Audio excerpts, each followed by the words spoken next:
Welcome back to Yankees Baseball on Prime. We are getting closer in the Bronx to first pitch. Game 3 of the 4-game series between the Yankees and the Angels is set to get underway in just a little bit. Hey everyone, I'm Meredith Morakovitz coming to you from Monument Park. A life is not important except for the impact it has on other lives. Those are the words of Jackie Robinson. And all throughout Major League Baseball, we are celebrating the life and legacy of Jackie, who on this date, 79 years ago, broke the color barrier. Thank you, Jackie. Without you breaking the way or setting the way it's special in my career for sure. And I just really respect everything you had to go through to break that barrier. It's incredible getting a chance to wear 42. I go back and think just about the legacy that Jackie left. I think about the hardships, the tough times he went through, and he continued to show up to work and did his job. It's just amazing to me that, I'll sit here and complain about getting booed every now and then or a call not going my way, but, this guy had everybody coming after him. It didn't matter what was going on. It was tough circumstances at the field and away from the field. And for this guy to continue to be to persevere, I'm going to show up every single day, do my job, and just he paved the way for a lot of us to be able to play this game, including myself. So it's, you got to take a moment every time we have Jackie Robinson Day and I get to kind of look at that jersey. I put the 42 on. I try to just sit back and just really think about what this truly means and just the honor it is. Thank you, Jackie. And I think we all share the sentiments of Giancarlo Stanton in saying thank you, Jackie. You heard Aaron Judge say all players today are going to be wearing number 42 on their jerseys. Also, there will be a Jackie Robinson patch on the hats. And this is new this year, Michael. Inside the hats, there's actually a picture of Jackie Robinson and essentially what looks like the back of his baseball card, sharing his accomplishments and his stats throughout the course of his career. Michael, we'll send it back up to you. Thank you, Meredith. What a great initiative by Major League Baseball. I thought Judge's words were so perfect. And for our younger viewers, if you haven't read all the stories, you should, because he didn't just do something for sports, but he did something for this country as well. All right, let's take a look at the Angels lineup that will face Luis Gil, Neto, Trout, and Shonowell at the top, Adele, Moncada, and Peraza in the middle, Lowe, Ohapi, and Frazier the bottom of the order. And they will be facing that man. 11 starts in 2025, 4-1, 3.32 ERA. He made one start. That was on Friday in St. Pete. Lasted just 4 innings. Let's take a look at the scouting report. Well, you got to sharpen it up. His debut in Tampa on Friday, not his best. 4 innings, 3 runs, 3 walks. You got to throw strikes. I mean, it's always been the case. If he pitches ahead, he has more than enough stuff to be successfit's turn back the clock. 2024 Rookie of the Year, 15-7, 171 strikeouts in 151 innings. It's there. If he's healthy, Luis Gil has an opportunity to be a big part of this rotation. And he deals a first pitch strike as we are underway here in the Bronx. Swing and miss, 0-2 on Neto. Neto 1 for 9 in the first 2 games of the series. So Yankees getting the table setter out, but the guys after him done a lot of damage. Angels have scored 17 runs in 2 games, 10 of those runs coming via the home run. 7 home runs. Pitch outside. That's a good sign, the 97 miles an hour. If his fastball is around that number, then he's feeling pretty good.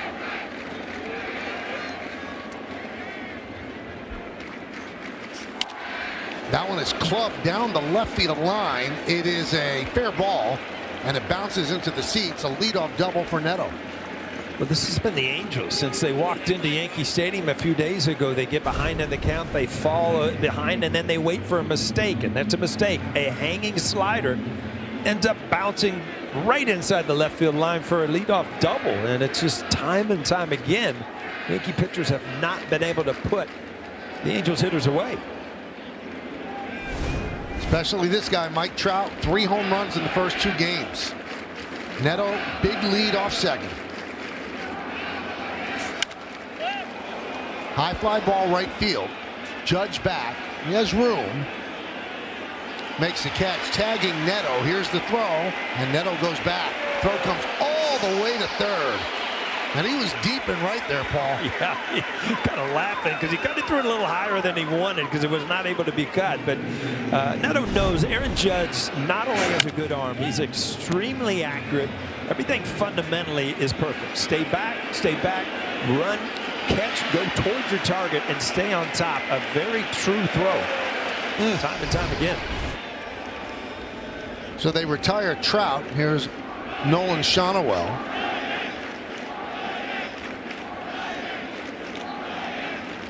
Caballero trying to check back Neto. Neto 1 stolen base on the year, but you know, now that there's 1 out, you do have to worry a little bit more that he might possibly try to steal and get to third base. Now you don't have to worry. He goes to third base on that ground ball, but 2 outs. Take a look at the Yankee defense. We've already seen Judge in right. Grisham's in center. Bellinger is in left after having yesterday off. Go the other way in the infield. McMahon, Caballero, Chisholm, and Rice back at first. Austin Wells behind the plate. Stanton is the DH. Here's Joe Adell. 4 for 9 in the first 2 games of the series.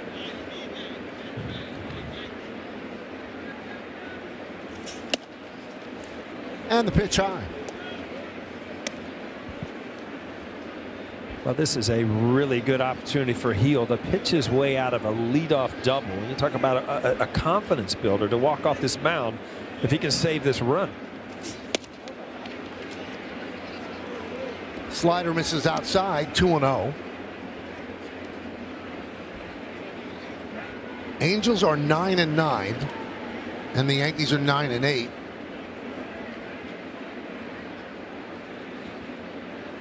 One guy that you really don't want to give in to, and that ball's a little bit out of the strike zone, got a good swing and a miss, is Adell. He had a good year offensively, hitting .315 coming into the game. I was watching him hit batting practice today, Michael. He hit a couple balls like Aaron Judge hits him. I mean, all the way out in the mid bleachers above the State Farm song. Unbelievable power.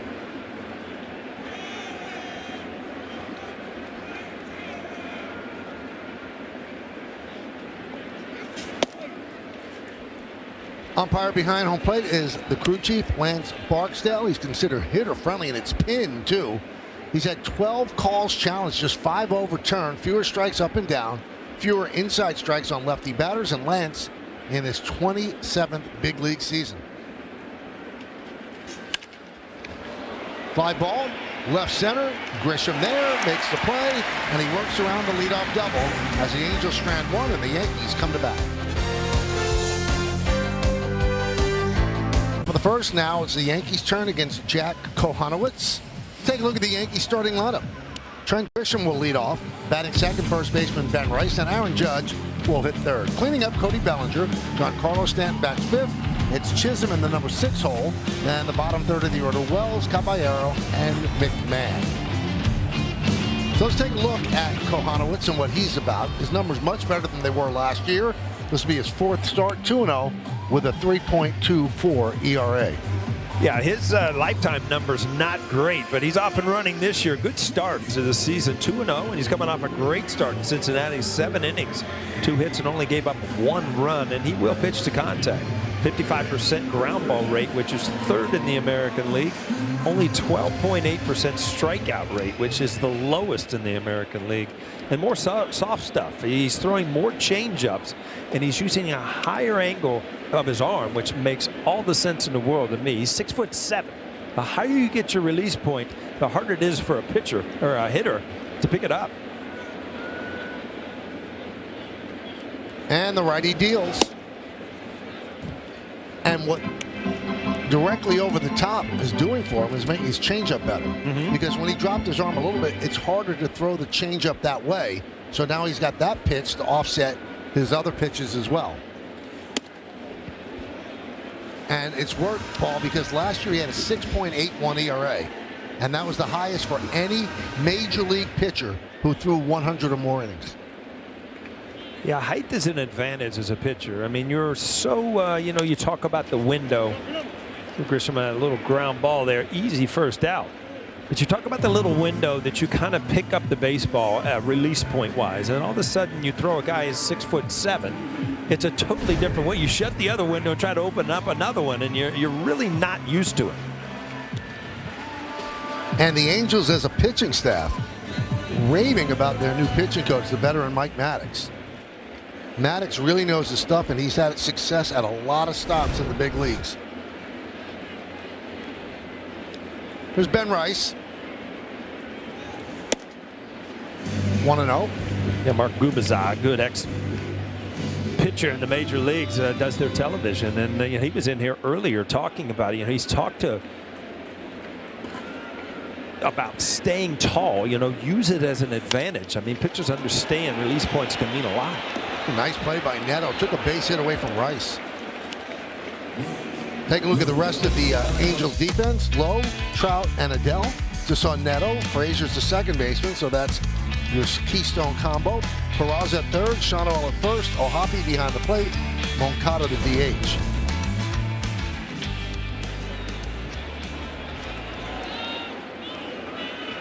Slow motion when you make a nice play as a middle infielder, it almost looks like ballet out there. Doesn't it? Like, just perfect. You mentioned Gubicza, Paul, in some ballet. And he was telling me that you were a 500 hitter lifetime against him. He was a really good pitcher, too. Yeah, you knew what you were getting. A really, really good slider and a sinker. But he wasn't down about it. I said, why? He said, I kept him in the park, man. Yeah, he said he didn't give up any home run. I didn't know those numbers, but, he comes in every day. He said, I owe him pizza. I said, why do I owe you pizza? You're more than welcome to have a piece. But he said, I gave you bacon your whole career. So you owe me some pizza. That's Mark on the left and Wayne Randazzo, their play-by-play guy on the right. Really good broadcasting group. 0-2 on Judge.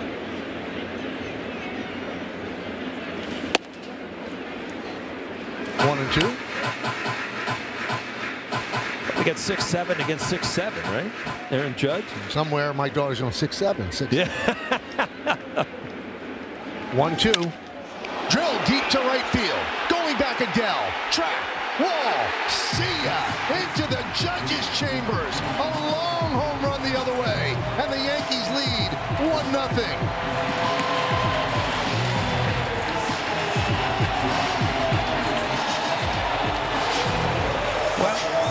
I'm sure he's going to like Jackie Robinson Day from now on and lead off home run in the first inning. But when you start to see Aaron Judge handle pitches away and just shoot him into the seats like he did right there, he's starting to really get locked in. I mean, he has been swinging the bat this series, and it's continuing right there.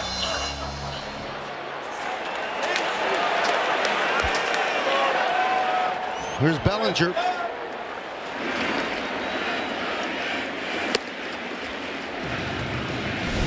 That 7th home run for Judge that leads the American League. Yeah, that just got a little bit too much of the plate. I thought it was on the outside corner, but it was kind of outer half. And Aaron Judge doesn't need to get pull happy. He does not have to pull the baseball to hit it out of the ballpark, and that's so nice to know that. Two-seam fastball just did not have enough movement and had a little too much of home plate. I was going to say number 99, but I guess he's number 42 took him in the seats. What an advantage, Paul. This is his 88th career home run in the first inning. Mm-hmm. You worry about some guys, their pregame and how they get ready for a game. Well, you don't have to worry about Aaron Judge. His first inning at bats are as good as anybody in the league. So he only trails Babe Ruth with 126, Mickey Mantle with 103. And he's passed Lou Gehrig and Derek Jeter.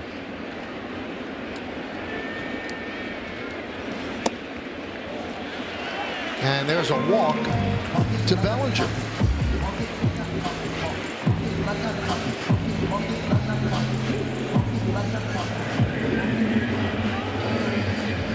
That's going to bring up Giancarlo Stanton.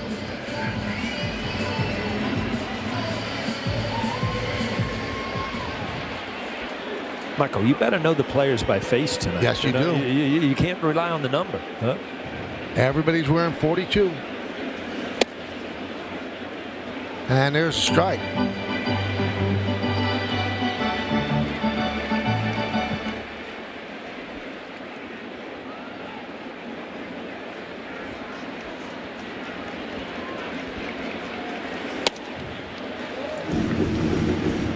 One thing, Paul, and you know this, baseball players are quite superstitious. So Stanton didn't have a great game yesterday, so the red belt's off, the red spikes are off.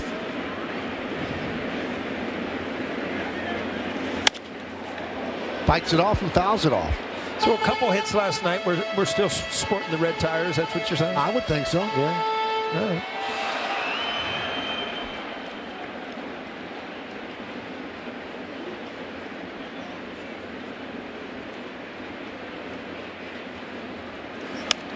You know, the cool thing about everybody wearing 42, because when it first started happening, people just wore 42 in the font of their team's colors. But now the 42 they wear, that's the Dodger blue 42. Yeah, it does have. It's got a different piping or shaping. What do you call that? Piping? Different color, really. And that's tipped into the glove of O'Hoppe, and that'll do it. But the Yankees take the lead, another leadoff home run. So number 99 hits number 88 for his first inning home run. A long blast right in front of the Chambers. 1-0 Yankees.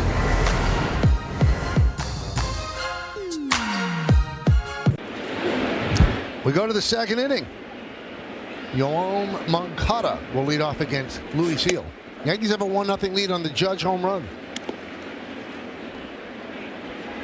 They're hoping Moncada can really get it going offensively. He's swinging the bat pretty good in this series. Had a pretty solid year last year.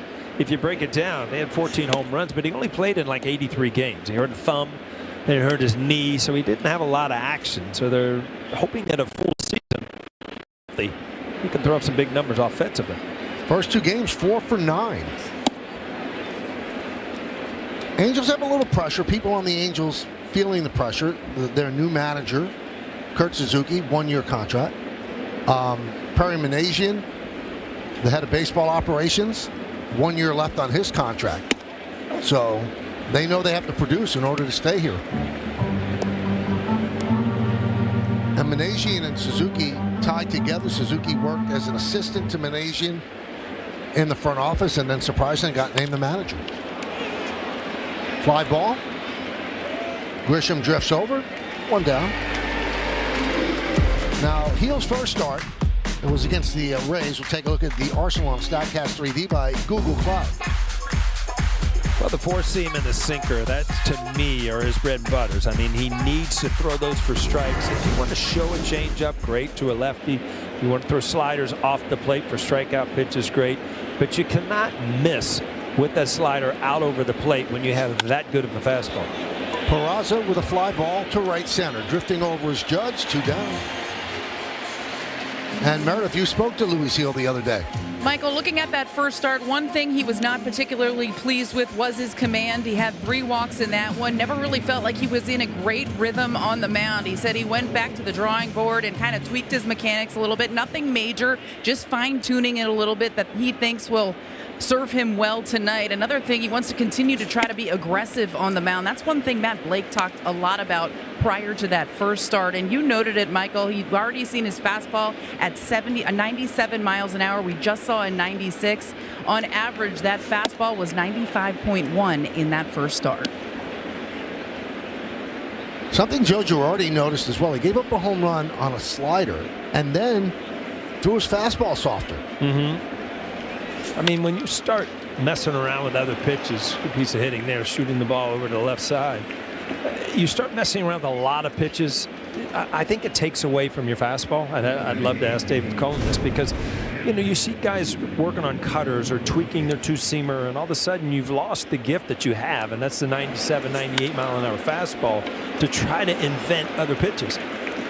Well, the interesting thing about last year, and his numbers were not terrible, but he was so dominant in the first half in 2024, is that I had scouts tell me he's painting out there. He's pitching like he's an artist. He's not overpowering people like he did last year, and maybe the injury scared him off of it. He thought he would re-injure himself, but he was not aggressive last year. He was, again, trying to invent things on the mound.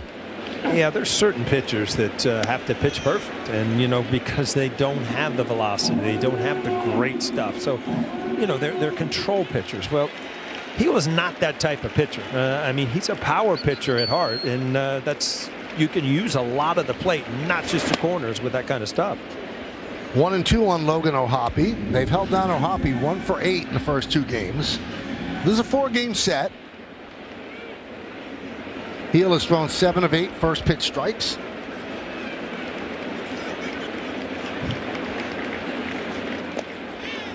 Keeping Lowe close.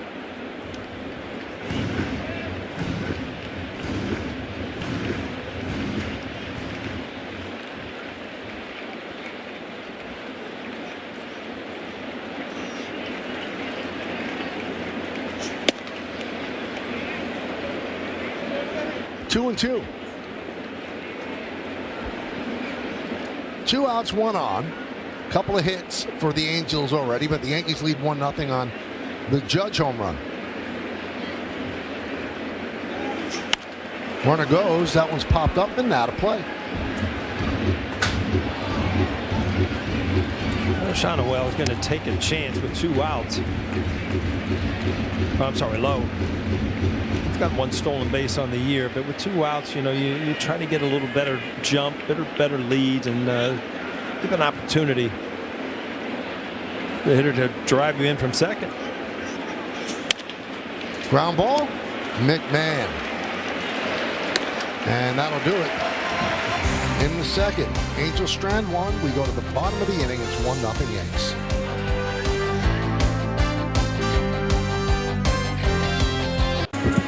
April 15th marks Jackie Robinson's historic MLB debut. Robinson's courage and determination in the face of adversity is as much an example now as ever before.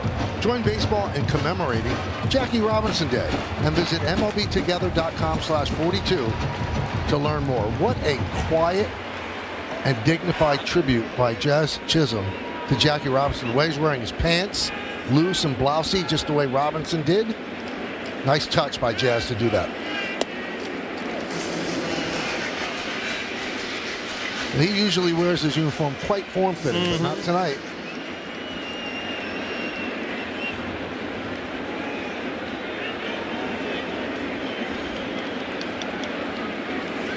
Chisholm's still looking. He's looking for a swing, hitting 177. He's 1 for 6 in this series. Yeah, waving at some pitches too. Just thinking at what you were saying earlier about Stanton. You know, if Chisholm has a big night tonight, he might be Jackie Robinson for the rest of the year.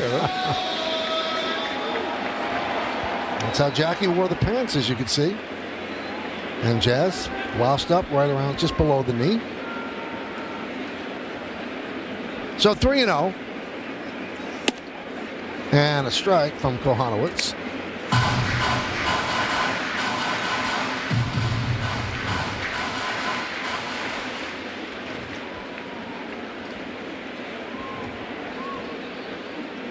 And the big righty deals. 3-2.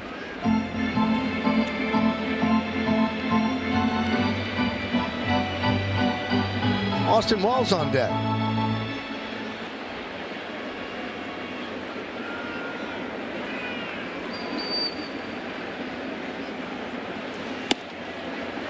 And that just missed. Good take by Jazz as he leads off with a walk.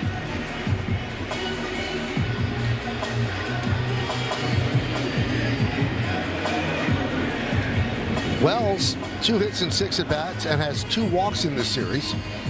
In fact, he's reached in 6 of his last 15 plate appearances. Jazz has 6 stolen bases. Tapped in front of the plate. Kohanowitz bobbles, loses the play at second, gets the play at first. Yeah, one little bobble that just goes to show you how a little extra speed. You know, Jazz runs extremely well. Most players, you bobble it, you still get the out, but not with Jazz. All right, I can't get a handle. I better get an out somewhere.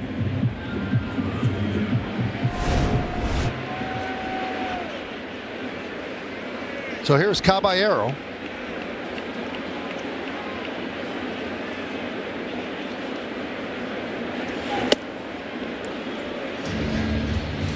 You see his height, as much as it helps him on his release point, he's very slow to the plate. 6'7", high leg kick. That's why Jazz, I mean, this would not be a bad time to try to steal third base.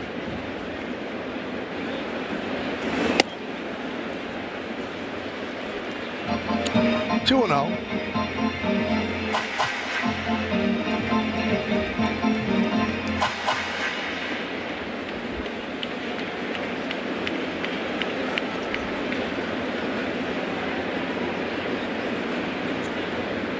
And the pitch.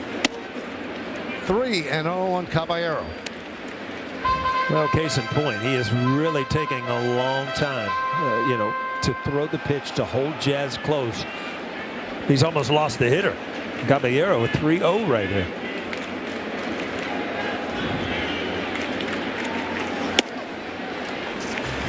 And that's ball 4.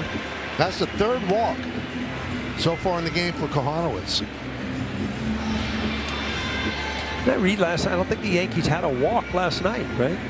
0 walks. That doesn't happen in the major leagues anymore. Here's Ryan McMahon. Still looking for his first extra base hit. He has 5 hits and 39 at-bats, hitting 128 to start the season. And the Yankees have a recipe for a double steal out there on the bases. Both Jazz and Caballero each have 6 stolen bases.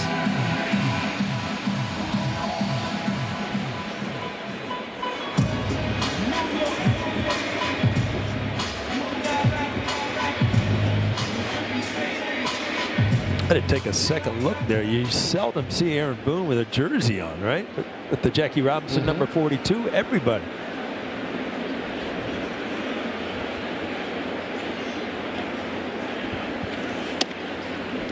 And a strike to McMahon.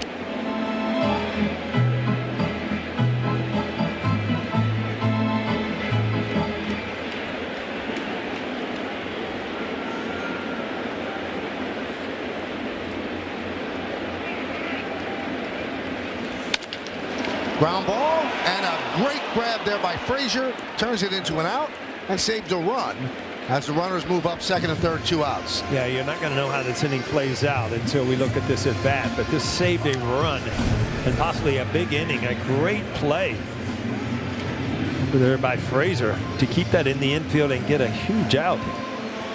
Kohanowitz moves to his left and down goes Frazier. Oh, down goes Frazier. That was Howard Cosell, wasn't it? Amazing call. It was against George Foreman. And he went down, I think, 6 times. Should have just stayed down the first time and saved himself. 1-0 on Grisham. The Yankees have runners on 2nd and 3rd and 2 outs.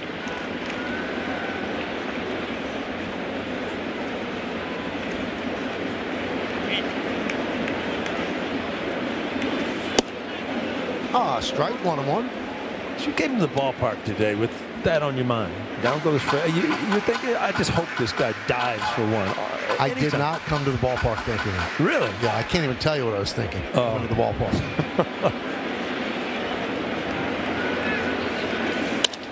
Line drive. It's a base hit through the left side of the infield. Chisholm scores. Caballero scores. It's a big 2-run single for Trent Grisham, and it's 3-0 Yanks. Well, Trent Grisham, 5 RBIs off the bench the other night, and a huge hit here. 2-out hits when you're almost out of an inning. Just kill pitchers. Changeup, not a bad pitch. He just goes with it.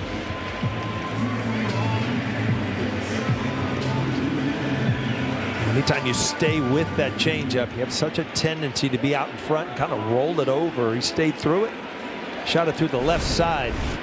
That's a big hit for the Yankees. Ben Rice takes a strike. See how the bat hits the ball and goes through it. It does not come around it and kind of give up on it. And if you do that with an off-speed pitch away, you're just going to roll it over to second base.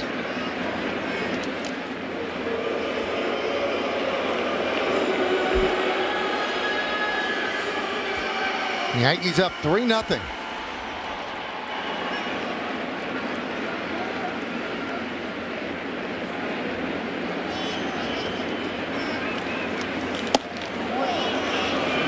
One and one. You'd have to admit, Paul, it's a great spot to hit in front of Judge. They're not walking you. Absolutely. No doubt about it. But you do these things intentionally to, Ben Rice is swinging the bat as good as anybody on the club all year.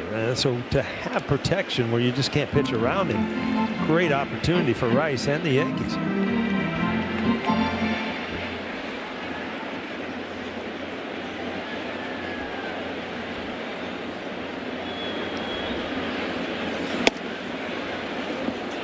Two and two. Well, you see the under the hood numbers, they're all excellent.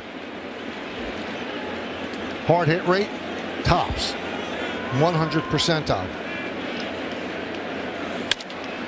Ground ball, grabbed by Neto, steps on the bag, and that'll do it. But 2 walks and a hit. It's the Yankees 2 runs and a 3-0 lead.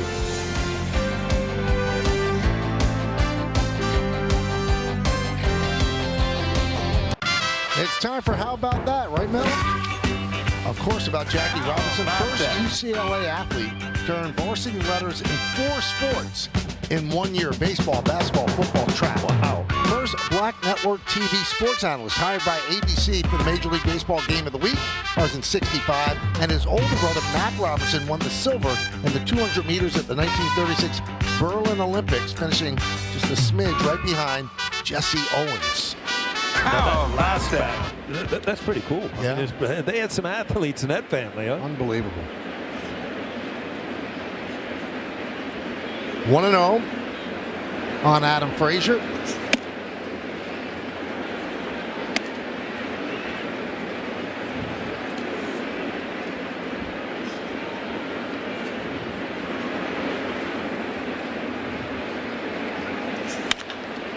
High fly ball, right center. Judge back. He's on the track. He's at the wall. See ya. A home run for Frazier. And the Angels are on the board. It's 3-1. Michael, we were just saying, down goes Frazier. Well, he got off the mat, and he should have. He went deep now. Now it's downtown goes Frazier. That's where you get up, right? It's a pretty long home run for Frazier.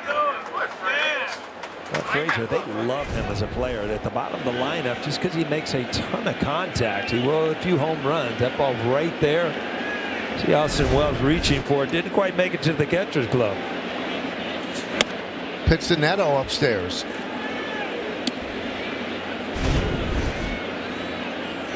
Boy, everything is in sync there. You see that ball going right off the sweet spot of the bat.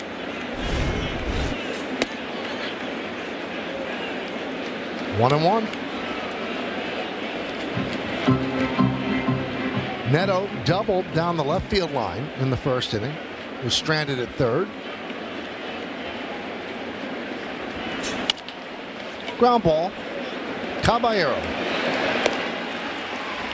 One away.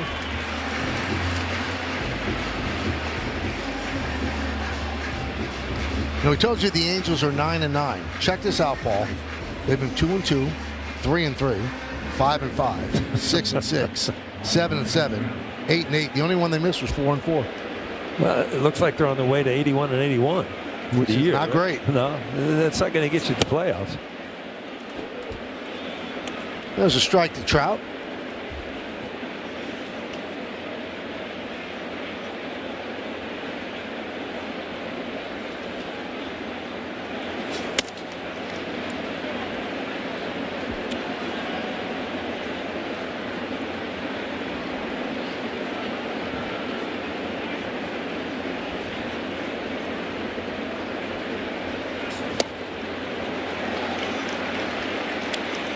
Yeah, good spot for a changeup. I don't know if that was Wells' call or he'll feel like he needed to, but you get Mike Trout in a fastball count and you challenge him, you're going to be asking for another baseball.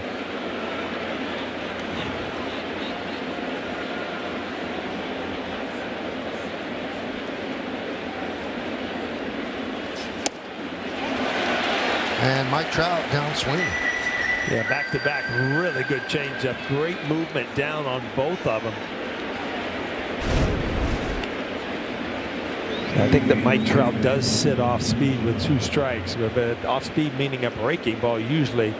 A lot of times as a hitter, you don't pick up the spin of a changeup as easy as you do a breaking ball. And that's why I always thought it was probably the best 1-2 combo in baseball. It's always been and it always will be the fastball and the changeup.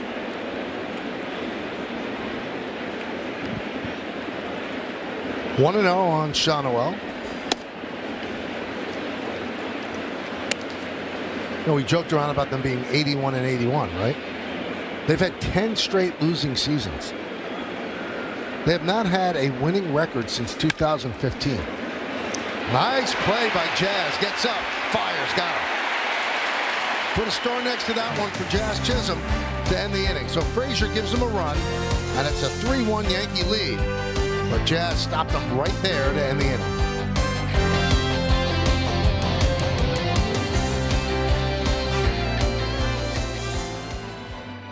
Telecast presented by authority of the New York Yankees and may not be reproduced or retransmitted in any form. And the accounts and descriptions of the game may not be disseminated without express written consent of the New York Yankees. 1-0 on Judge.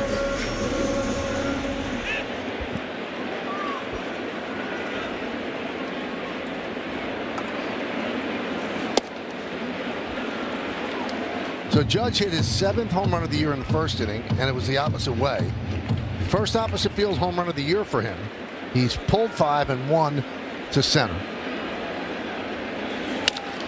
And that one's pulled and knocked down by Peraza. Fires to first and picked by Shawnuel to get Judge. Well, it's never been a question about Peraza's defense. This ball's hit extremely hard from Aaron Judge. He gloved it, didn't quite get it, but got an easy bounce back to his hand and strong enough arm to still get Aaron Judge. It's a quick reaction to bare hand that ball and get rid of it. Bellinger takes high.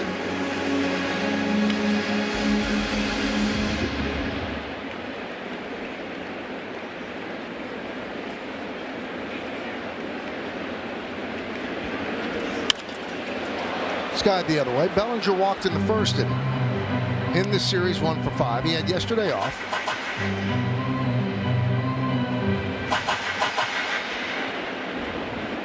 Grisham and Rice, who also didn't start, ended up being used as pinch hitters in the game yesterday.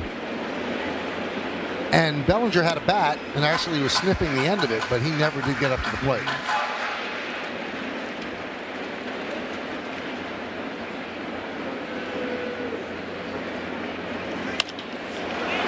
And that one is looped into right center field. It's going to dunk in for a base hit.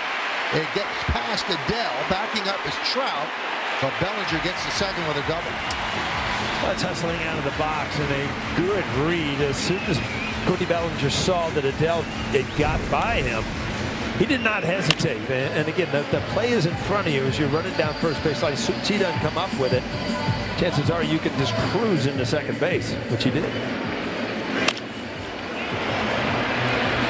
At this point, you're just hoping it falls, and then you, oh, he got by him too.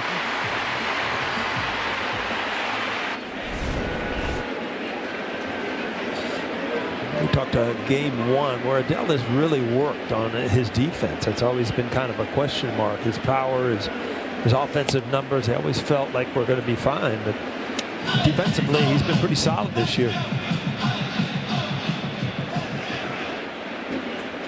The double by Bellinger, 3rd hit for the Yanks. And they've also drawn 3 walks. So they've had the good old traffic. We had a little traffic today too, didn't we, Mike? A bit more than it's been, yeah, a little bit more. Not terrible. It's one of those words that now that we use it in baseball, it could be a good thing or a bad thing. Baseball, it's good.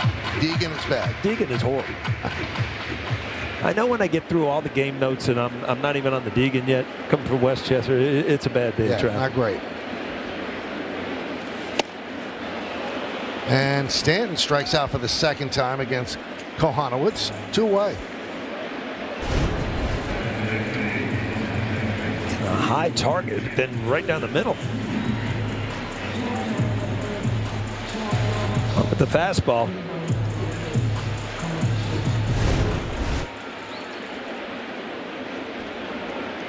Here's Jazz Chisholm Jr., runner at 2nd, 2 outs. 1-0. Jazz walked in the second, came around to score. We're in the bottom of the third game of a 4-game set between the Yankees and the Angels. Yankees won game 1, Angels won 7-1 last night. Now the Yankees up 3-1 in game 3.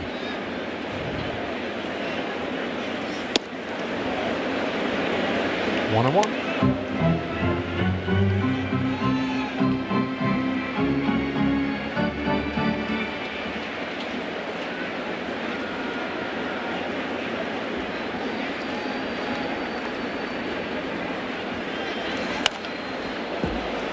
Foul ball. It's funny if you see what Jazz is doing at the plate, and it's all because of that 0 in the home run column. You really need the ball out over the plate a little bit to really get to the barrel, and unless you're really quick. But the ball inside is the one you think you can pull. And, I mean, that ball right there, really the only way you're going to hit it hard is to hammer it foul, which he did, because you're so conscious about the inside part of the plate because you know you can drive that ball out of the ballpark. 1-2. Swing and a miss. Jazz down on strikes. Well, the double is wasted. Bellinger stranded at second. We go to the fourth.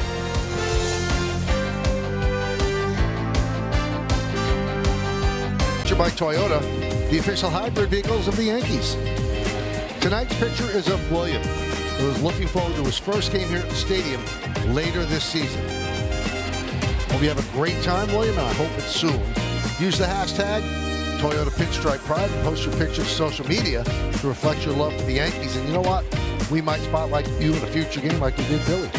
I can call you Billy, right? We know each other. Dude, now you just said his name on the air. Right. Joe Adell takes outside from Louis Seal as we start inning number 4.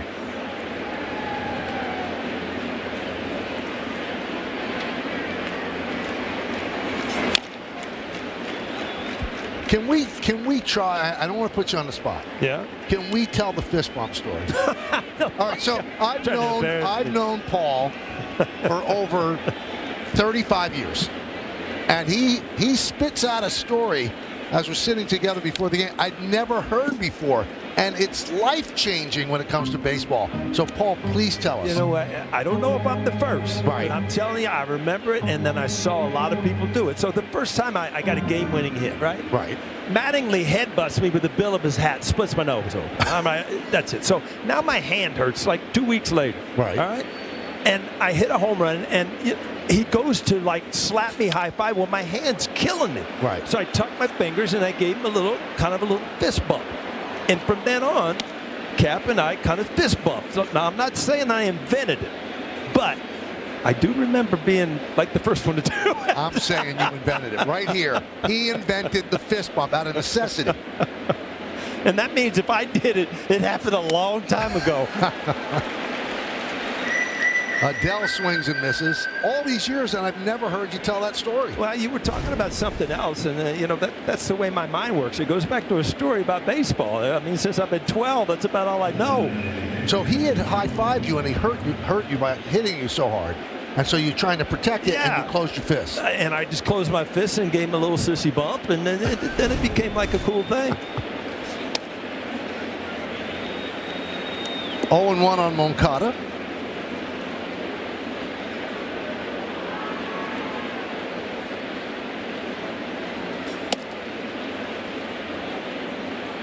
One and 1. Moncada with a fly ball to center in the second. I'm sweating over here. You got me nervous, man. I'm telling the stories from the old days. Love the old days. And a strike.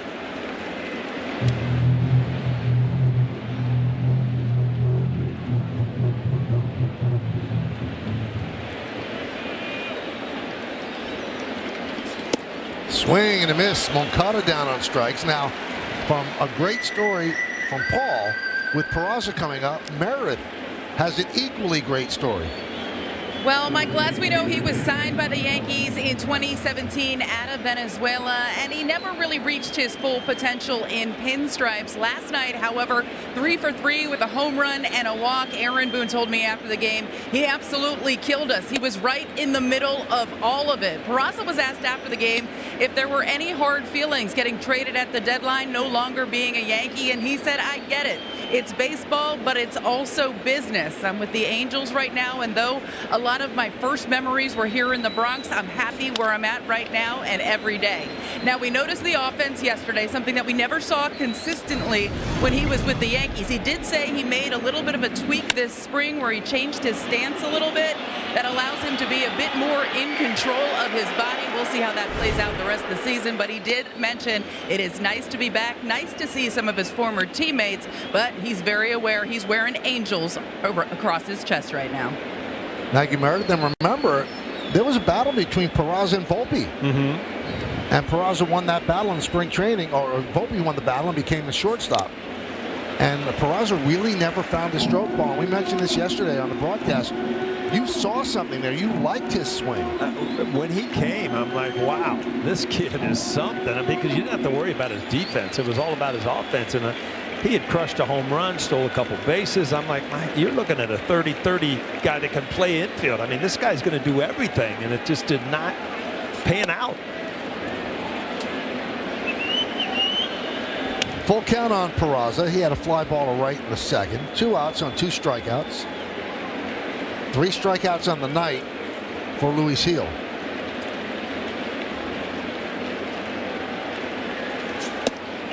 And Peraza walks.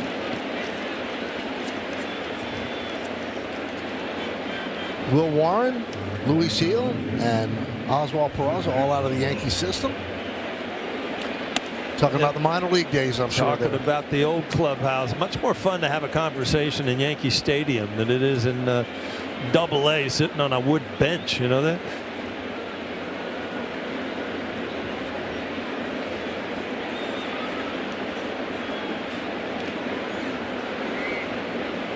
Well, Volpe last night in his first rehab assignment was at Double-A Somerset. He's off today, so he was back in the trainer's room, and Aaron Boone said he was smiling and laughing and feeling good. He'll play 2 games in a row starting tomorrow. And it just reminds me of something that Mattingly once told me when, you know, his back gave him problems and he was on the injured list. At that time, it was the disabled list. And he said, there's no worse feeling. And I said, why? He said, you're a non-person. He said, they're still your friends. They still respect you. But if you're not playing and you're injured, you're a non-person. You're not in the fight. You don't feel the emotion. You know, it doesn't kick in until after a little while, though. I mean, you can take a couple days off, fine. But, you know, if you have an extended time, you know, something that you've been doing your whole life's taken away from you that you kind of take for granted, all of a sudden you realize how much you miss it. And he was the captain of the team. He said, you can't lead when you're not playing. You just can't. He said, again, people respect you, but they look at you differently. Like Paul just said, you're not in the fight.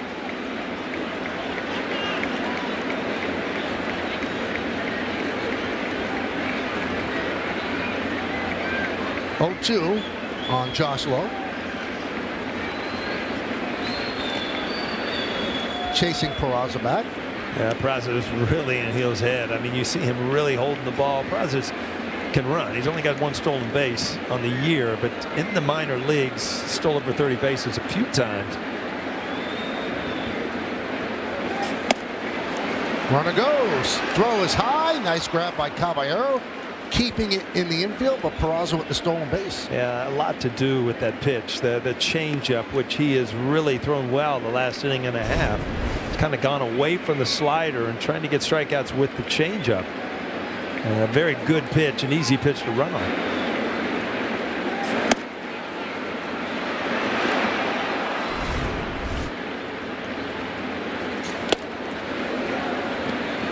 Two and two.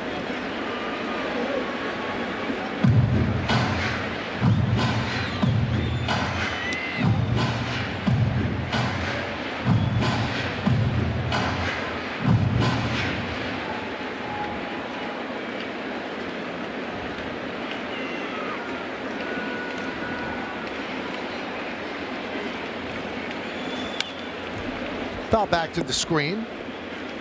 Each team with 3 hits. Yankees lead 3-1. Home run by Judge.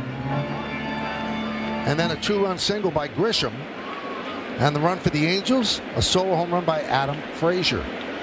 Of course it's solo. They have 1 run. Count 3-2. I was going to say that fastball, he really set it up. He threw 3 consecutive changeups low. So, go for the high fastball right under his hands. This one just missed. Well, Yankees challenge. Presented by T-Mobile, and they get it wrong. Walls thought it was strike 3. Instead, it's now 3-2. So they're down to 1 challenge.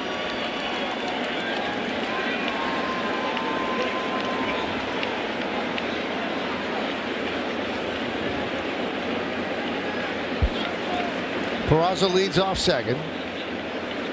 Caballero trying to check him back. Swing and a miss. 3 strikeouts in the inning for Luis Gil. The Angels strand 1. We go to the bottom of the 4th. 3-1 Yankees.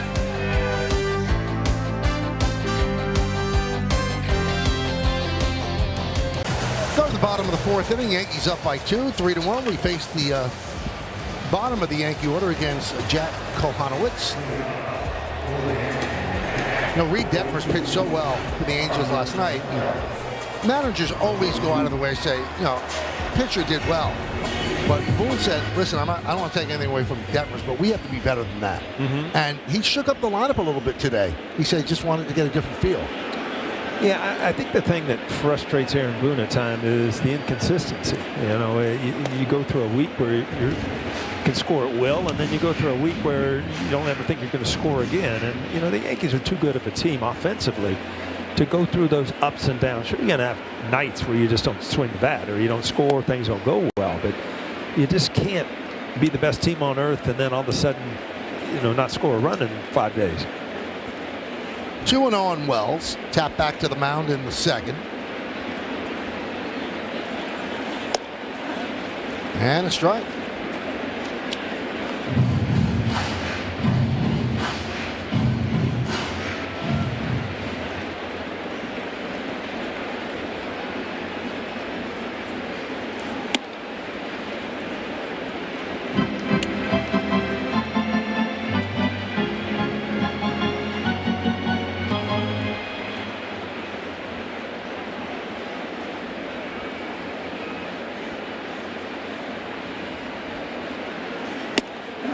And a strike to Wells. 3-2.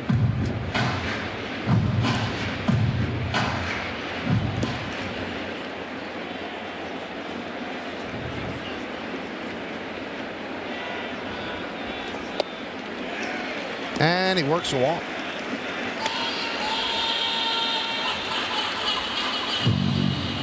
So on this date in 1998, the Yankees played the Angels. They played them at Shea Stadium. Yeah, I remember that. Because a beam fell out of the top of the upper deck and landed on 2 seats. And thank goodness the park was empty at the time. And they had to check the structural reliability of the ballpark, and they had to move those games to Shea Stadium. And Yankees won the game 6-3. And one of the funny parts of it was that Darryl Strawberry hit a home run. And the people that ran Shea Stadium, the big apple they have? Yeah, you got half an apple. Kind of came halfway, and then they put it back down. But you remember that day? You guys dressed here. Yeah, I remember it well. We dressed, grabbed a bus, and went over to Shea Stadium. What I remember before that was, we had a couple of days canceled, so they played an inter-squad game, right? And when you're in the middle of the season, you don't need an inter-squad game. And Joe Torre called me and said, do you want to play in this? I said no. And he had asked Tino the same thing. So we just sat like where the scouts sit in like the first row and watched the inter-squad game. It's like, this is the coolest thing ever. I've never sat in a seat here. Then when the ballpark was checked out, you guys came back to play here. But there were still people that were somewhat wary about coming back to the ballpark after a beam had fallen. And that game, George Steinbrenner sat in the stands on the seats where the beam fell, so that it was okay. And he watched the game from there. And here's Strawberry's home run at that game in Shea Stadium. And the Apple said, let's go back down. Just showed the New York City skyline and said, see you later.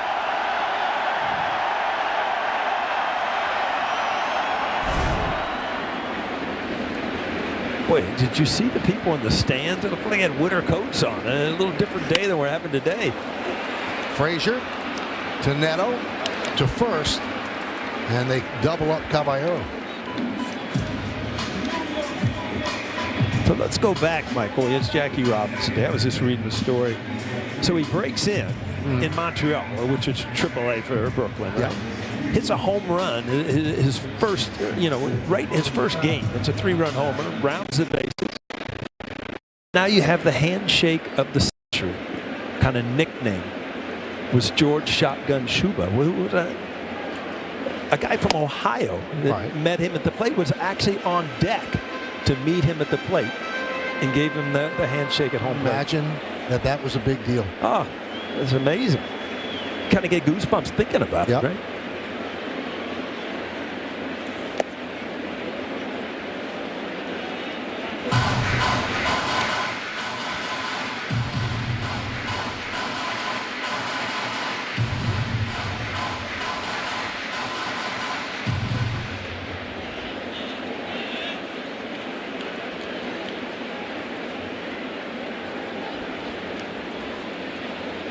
1-1 inside. McMahon jackknifes out of the way.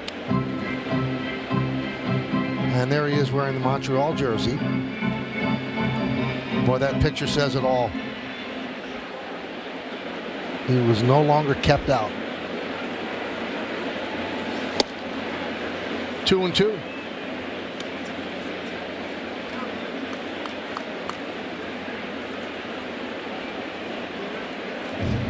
McMahon robbed of an RBI single on a nice diving play by Frazier at second. That was in the second inning. Now, when you're struggling, those are the kind of plays that happen.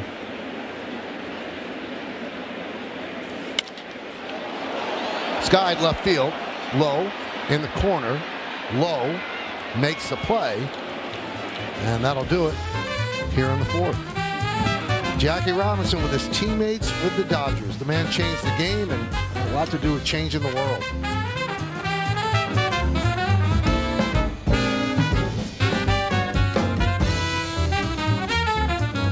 Series, Yogi did not like the call, and to his last day on earth, he would always say he was out. Think that'd be under review this day and age? I guess it would be, yeah. Yogi, I said many times I've seen a picture he signed of that picture, and he signed it underneath "you're out." Yeah. He was out.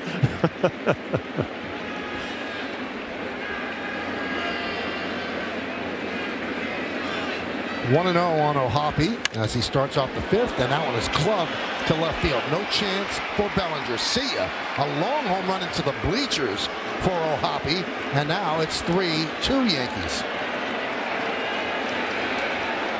Again, we've talked about it's about location. Sure, you can't question the pitch. It's a fastball, but it's up middle, which it's going to get hit hard. If you want to ball on the ground, you sink the ball. Four seamers, corners, but out over the plate, up. I don't care how hard you throw. Major league hitters will catch up to it. I mean, just right down the middle of the plate, upper part of the strike zone. We've told this story before. You hit a home run in the big leagues. It feels great all the time. Imagine getting a home run in the stadium where you fell in love with the game. We saw that picture the other night, Michael, and believe me, you take it for granted how it's a great photo of him catching the ball. He barehanded that with no glove across his body and then had to chuck it back onto the field because it obviously wasn't that Yankee home run. And everything comes around, so that ball goes into the left field bleachers, and somebody threw the ball back. just like O'Hoppe did all those years ago.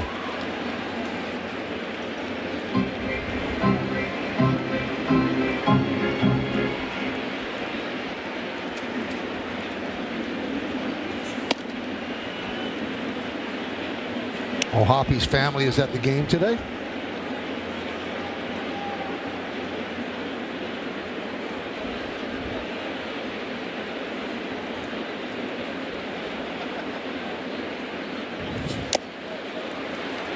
And that's strike 3 as the ball is tipped into the glove of Wells.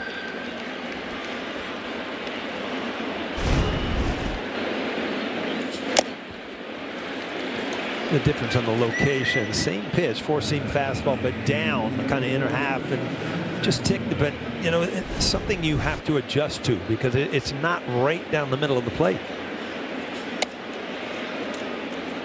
Neto takes the ball, 1-0. Neto 1 for 2.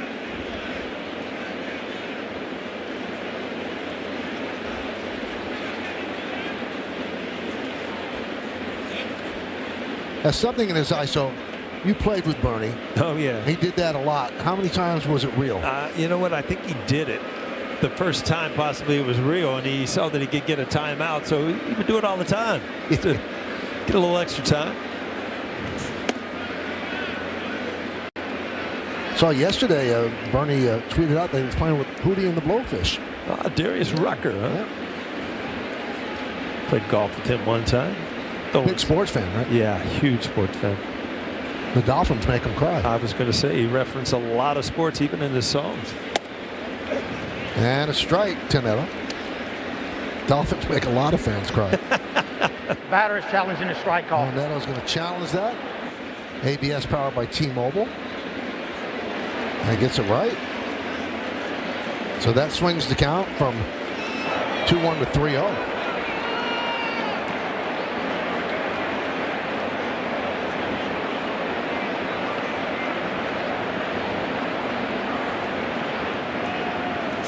Ball 4 is out. And that's ball 4.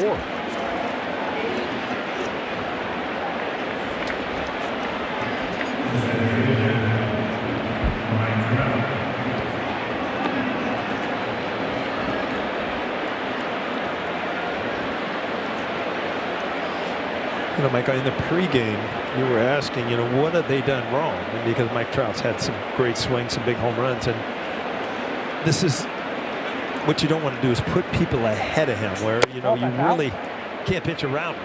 And that walk has done that.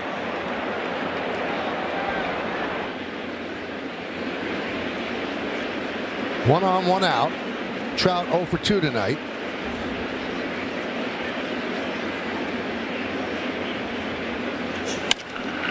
Driven out to right field and deep. Going back Judge. Track. Wall. See ya. Trout's done it again. His 4th home run of the series. A 2-run shot. And the Angels take the lead 4-3. Well, he's shown in this series he can catch up to the fastball and he can hit the breaking ball as well. But again, by putting a runner ahead of him on base, as a hitter, you know that they're coming after you. And you talk about people that Mike Trout has people here too. Now with mom and dad. What a series for Trout. Wow. 6th home run. Now has 15 runs batted in. Pitch upstairs. So 3 home runs allowed tonight by Louis Seal. You know, if you come to a Yankee game, obviously you want the Yankees to win. You're a Yankee fan. But baseball's a better sport when Mike Trout is healthy, and he's the real Mike Trout. I mean, he has been one of the greatest players of his generation, and what an opportunity for Yankee fans to see him in action in this series.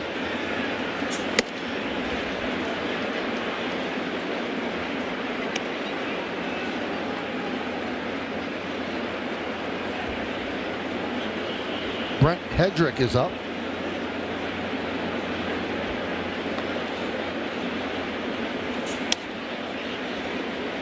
And a strike. Shawano was about to toss the bat away. Thought it was ball 4, but did not challenge. Angels have 2 challenges remaining. Yankees 1.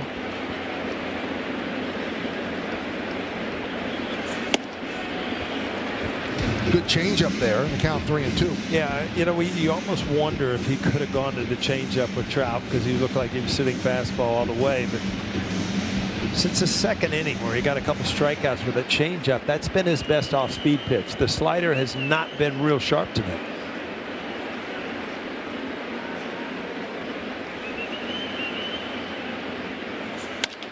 Soft ground ball, second base.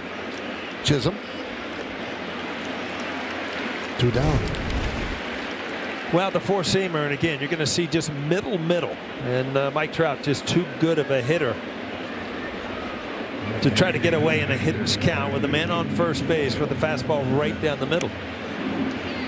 Such a compact and just strength. I mean, he is so strong. We talked last night. I mean, he's built like a football player, and he has strength, and he's able to drive the ball the other way and pull.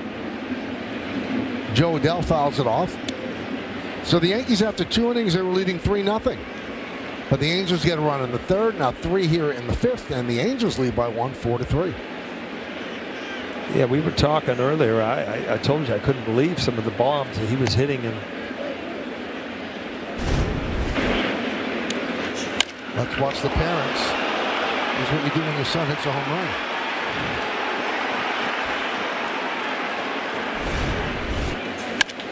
Hit shortly. Nice play by Caballero. Sets and fires. He gets Adell. Beautiful play by the Yankee shortstop. But the Angels get 3. We're halfway through. They're up.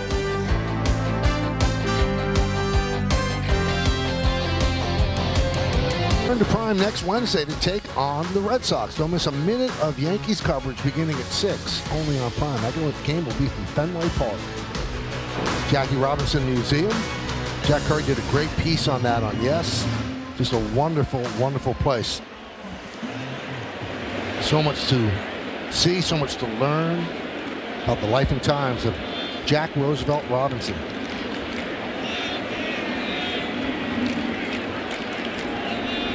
Grisham leads off. Swings at the first pitch. Shallow fly ball to left. Lowe's there. Lowe puts it away. 1 pitch, 1 out. Mike, I need to ask you, and you were talking about the story about, we played that game in Shea Stadium, but when they redid this Yankee Stadium, they played in Shea, was it 1 or 2 years? They played in Shea 73 and 74. Yeah, now you were a Yankee fan. Did you make it to Shea Stadium to see games during that time? I did. Nice. I did. So I lived in the Bronx, and you would take the Q44 bus, which would take you over the Whitestone Bridge, and you'd get off in the Shea Stadium stop. And that's the old days where your parents, you're taking the bus over to Shea, and then we'll see you later? Yeah, great. As long as I had a couple buddies. They didn't want me to go alone. Well, it's funny you mention that because today's the anniversary of the 2nd iteration of Yankee Stadium opening up. April 15th, 1976. And the Yankees beat the Twins that day. First home run ever hit in the game was by Disco Dan Ford of the Twins. Rudy May started for the Yankees. 2 away. With a Disco Dan Ford? I don't know that I know that. That was his nickname. I know Disco Duck. No, this was Disco Dan. This was so expected. I remember that sign like it was yesterday. And the Yankees had gone to the World Series, or they went to the World Series that year. 75, the Red Sox went, and then the Yankees went to the World Series the first year of the stadium and lost to the Reds. That one's popped up by Judge. Shonowell makes the play. All right, well, as we go to break, Michael, look back at that ticket. Things have changed. It was $5.50 to get in the game. And that was a good seat. I would be a real pleasure if Mr. Rickey could have been here with us today, but to the members of the family, my entire love and gratitude for the things that he's done over the years. And I also want to say how pleased I am that my family can be here this afternoon, and to thank baseball for the tremendous opportunities that it has presented to me, and also for this thrilling afternoon. I'm extremely proud and pleased to be here this afternoon, but must admit I'm going to be tremendously more pleased and more proud when I look at that third base coaching line one day and see a black face managing in baseball. Thank you very much. That was Jackie Robinson's last public appearance before Game 2 of the 1972 World Series. That was in Cincinnati, and Jackie passed away 9 days after that appearance.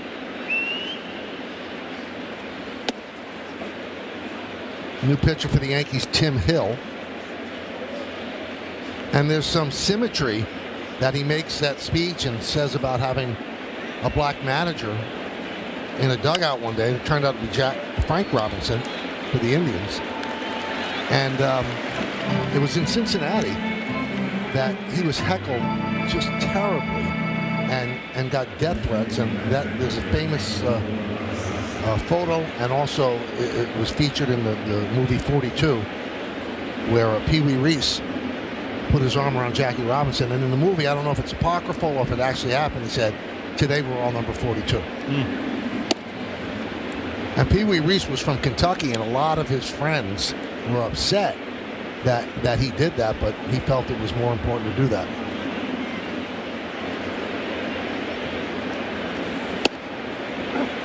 Strike to Peraza.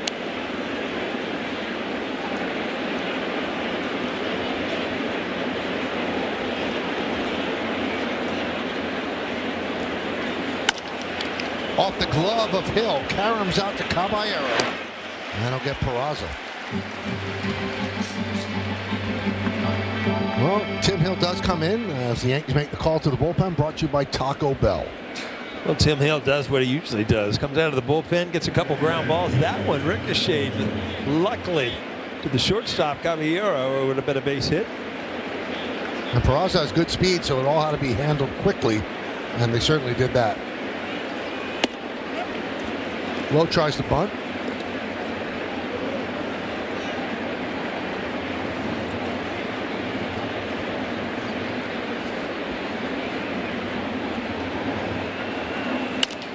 Right back to Hill. That's a Tim Hill inning right there. Doing what Tim Hill does. We'll go to the bottom of the sixth. Yankees down by 1.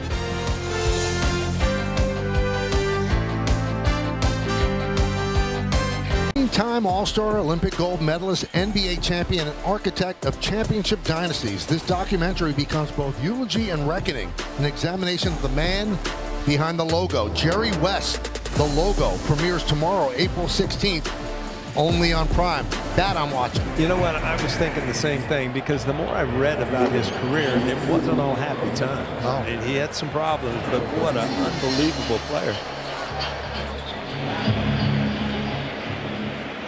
And he, by the way, I'm sure they'll cover this in the documentary, very uncomfortable being the logo. Oh, is that right? Yeah, he felt very uncomfortable about it. And when there was talk about the NBA maybe changing the logo, he was all for it. Huh. Fernando Cruz warming up. 0-1 on Bellinger.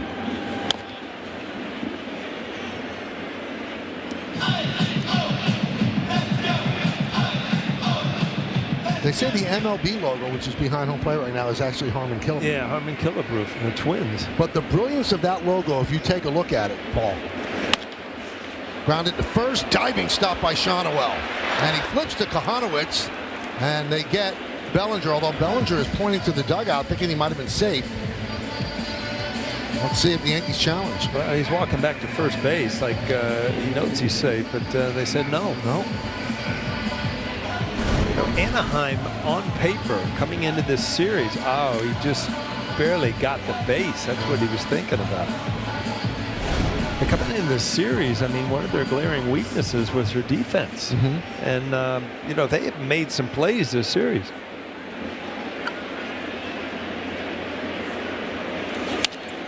And if you see the logo right there, Paul, that batter, now Harmon Killebrew was right-handed batter, but that could be a left-handed batter too. Yeah, I was just gonna. I just looked at it. I'm like, that's Harmon Killebrew. I get it, but he looks like he's hitting left-handed. It's like, wow.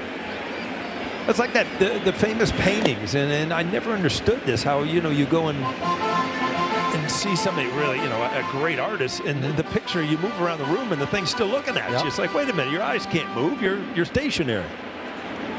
You go to the Louvre, Miss Lisa looks at you wherever you go. Grounded, foul. That's Mona Lisa. I don't know her that well. Yeah.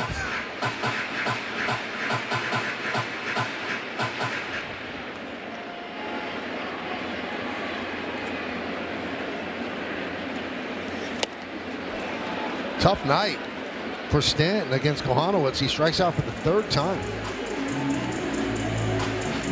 They had Kohanowitz on the ropes early, but he's, with the lead, seems to really be settling down. And again, that's a changeup from that high release point. You get enough motion or movement down. Yankees down 4-3. 3 home runs for the Angels. A 2-run shot by Trout. Jazz still sitting at no home runs. Has a big cut there, swings through, 0-1.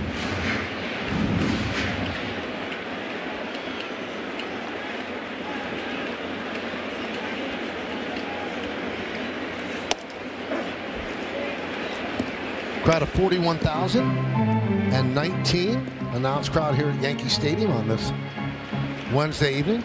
I took a walk this afternoon with my wife, and it felt like summer up. I mean, it was, mid-80s today. Yeah, it was unbelievable. You were lying to me when you were texting me with these fur coats and stuff, huh? It wasn't a fur coat. Let's get that right. It was a snorkel coat. Snorkel?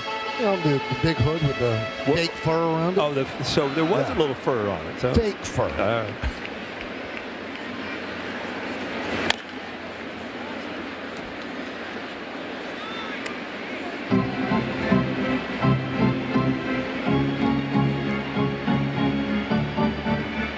Angels with 5 hits, Yankees with 3. Home run by Judge, 2-run single by Grisham. That's their scoring. They're up 3-0 after 2. I was just looking down, the ball girls, the ball boys down there every night, and they're sitting on a bucket where they put the ball. And thank goodness for the nets, because if they were catching balls and there was no net there, the fans would be over there trying to get every single baseball. But there's no chance. In danger too. Yeah. Yankees go down in order against Kahanowitz. We go to the 7th.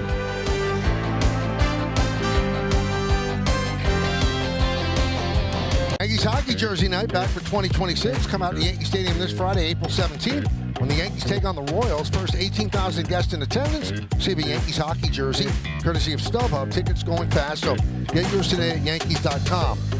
Our colleague, Joe Girardi, has strongly suggested to me that he wants one of those. Is that right? Yeah. I do get a lot of texts from friends that on giveaways, and that's probably the top one, I got to say. Logan O'Hoppe takes a pitch outside from the new Yankee pitcher, Fernando Cruz. O'Hoppe with a home run, his first of the year in the 5th inning.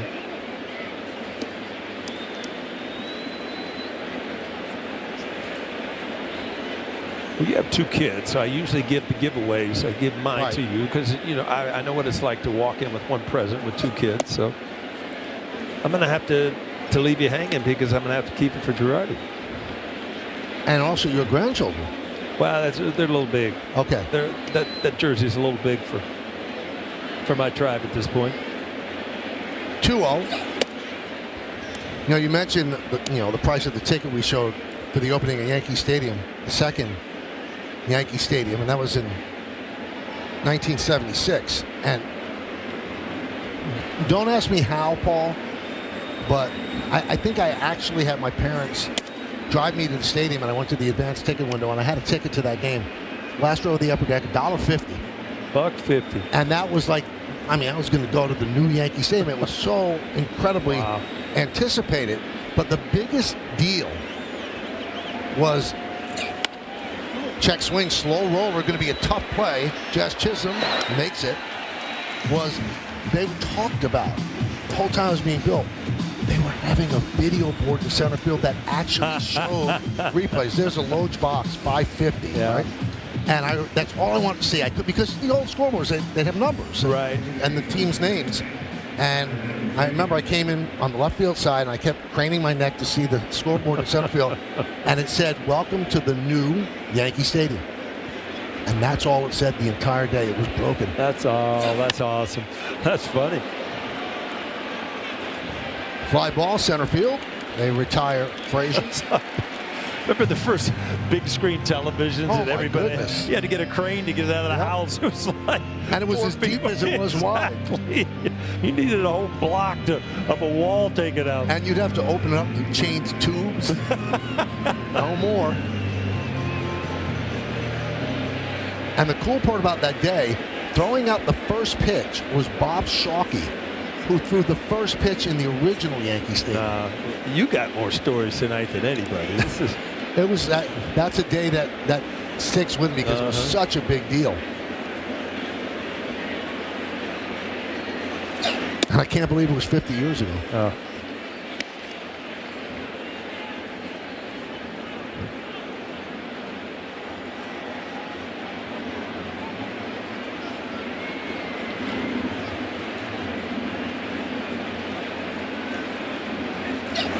Brian Hoke, who covers the Yankees for MLB.com, had a story today about the old Yankee Stadium being open. The catcher is challenging the ball call. Oh, they're going to challenge this ball call. So another challenge by Wells, powered by T-Mobile, and he's right. Call is overturned for strike. After the stadium opened in the next day's Daily News, right? Remember Phil Pepe? Yeah. He wrote sarcastically, perhaps they will bring back Dick Tidrow to throw out the first ball if they've remodeled Yankee Stadium 2 into Yankee Stadium 3 in the year 2026 at a cost of several billion. He was only a couple of years off.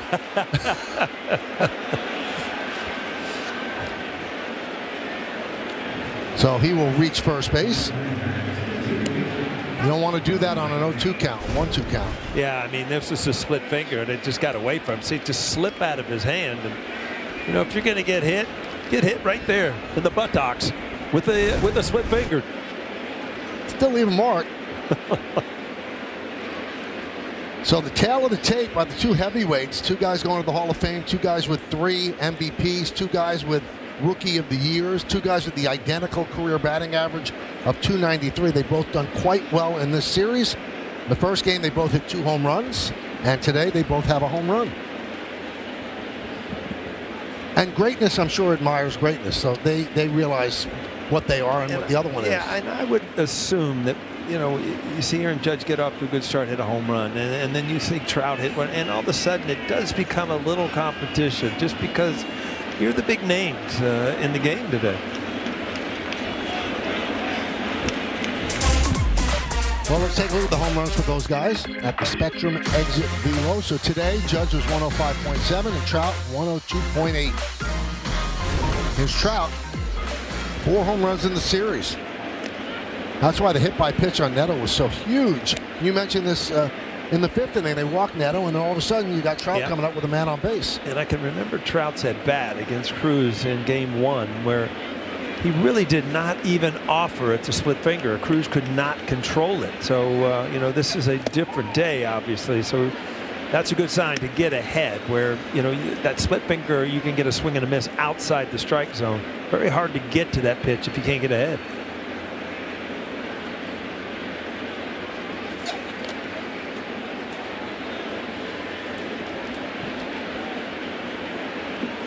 One and one on Trout.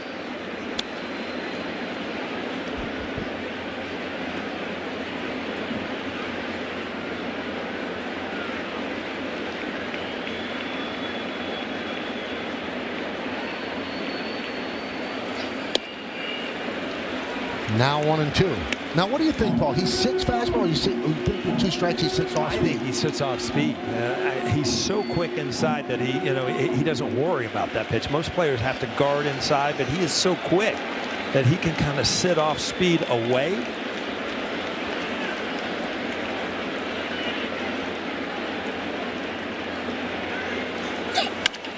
Hits that one sharply and past diving Caballero. He really stung that ball. Neto going to third, and he's out. A good throw by Bellinger, a good tag by McMahon. The play was right in front of Neto, and he decided to go to third. Yeah, Cody Bellinger made a great throw right on the target. Mike Trout, we were talking about sitting off speed, and I think the Yankees thought the same thing, but he catches up to the fastball.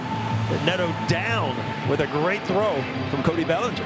No runs a hit, no errors, and just one man left because Neto gets thrown out to the delight of Fernando Cruz. At the end of 6.5, time for the 7th inning stretch. Angels lead the Yankees by 1, but we'll stay right here as we honor America in the Bronx. But let's wait for that because the Angels are they're not going to challenge, but they are going to challenge. So they're going to challenge the call at third base. Michael, the replay we saw looked pretty obvious. Maybe not from that angle, but you can't really tell. Oh, his hand's off the bag. And that's what McMahon's pointing at. So maybe the initial tag does not get him. Well, I think that might have got him too. It got him on the chest. I think he was out twice.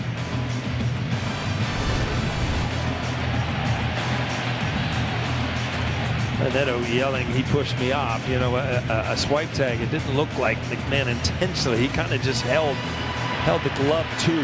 You see Neto trying to sell that he pushed him off. After review, the call on the field is confirmed. The runner is out. Los Angeles will lose their challenge. All right, so the Angels lose a challenge, and we will stay right where we are as they honor America. We honor America here in the Bronx.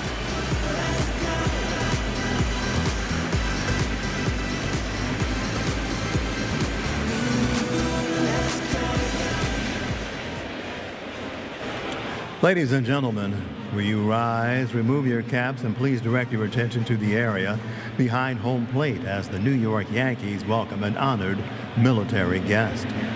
United States Army Specialist Peter Reed from Toms River, New Jersey, who served in Operation Iraqi Freedom. The Yankees say thank you, Peter, for your sacrifice and for your service to our nation.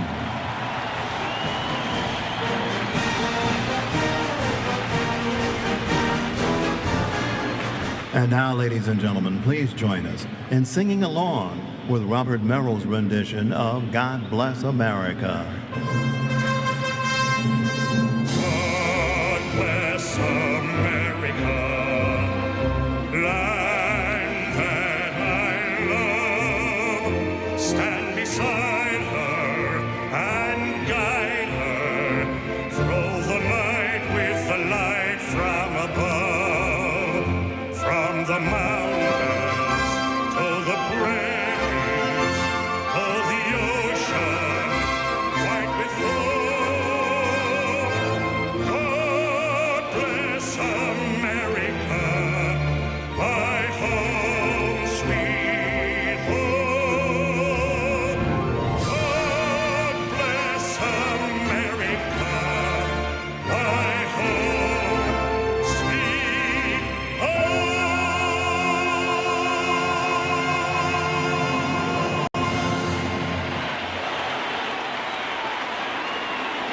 All right, fans, it's stretch time, so please join in and sing along as Yankee Stadium organist Paul Cartier plays. Is better than one superstar on Broadway.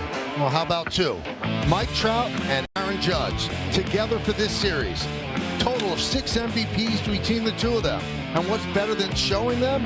Having them show themselves. They have put on an absolute clinic on power hitting baseball over these 3 games. Wells leads off and fouls the ball away against Kohanowitz.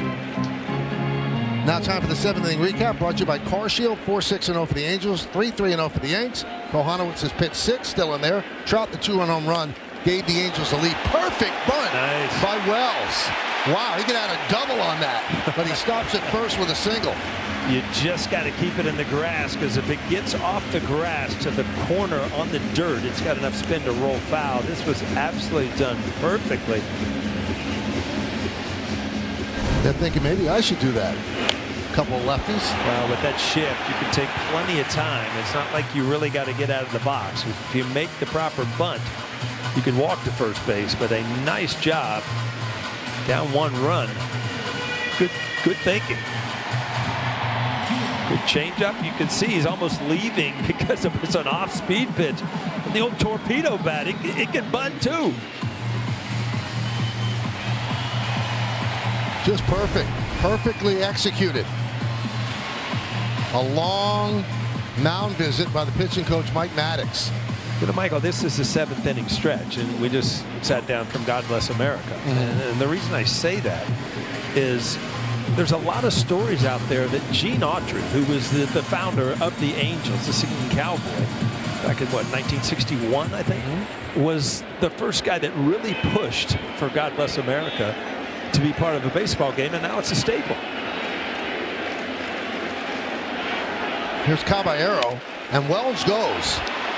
Neto thought about going to second, but because Wells was going, he makes it. They make the out at first, and the runner moves into scoring position. Yeah, that to me possibly a hit and run, because Wells is off, looks back, Caballero puts it in play. But by being in motion, you stay out of the double play, and Wells now at second base. Well, it's George Steinbrenner who made it a staple on the 7th inning stretch every single game. Right. The Yankees are the only team to do that. Every other team does it on Sundays. The Yankees do it every day. Ryan McMahon swings and misses. 92 pitches for Kohanowitz. Angels lead 4-3. We're in the bottom of the 7th. McMahon looking for his first big Yankee moment in 2026. Strike.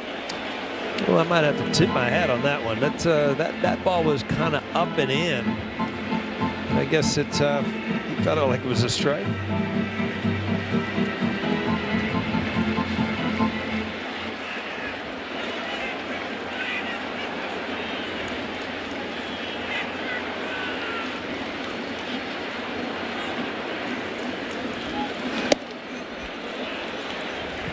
One and two.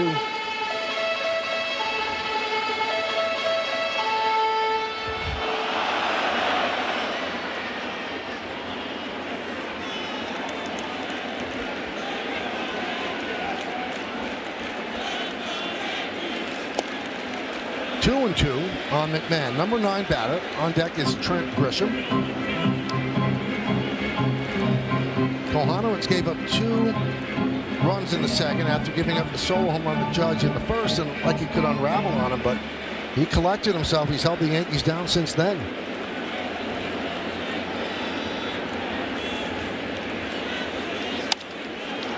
Fouled away.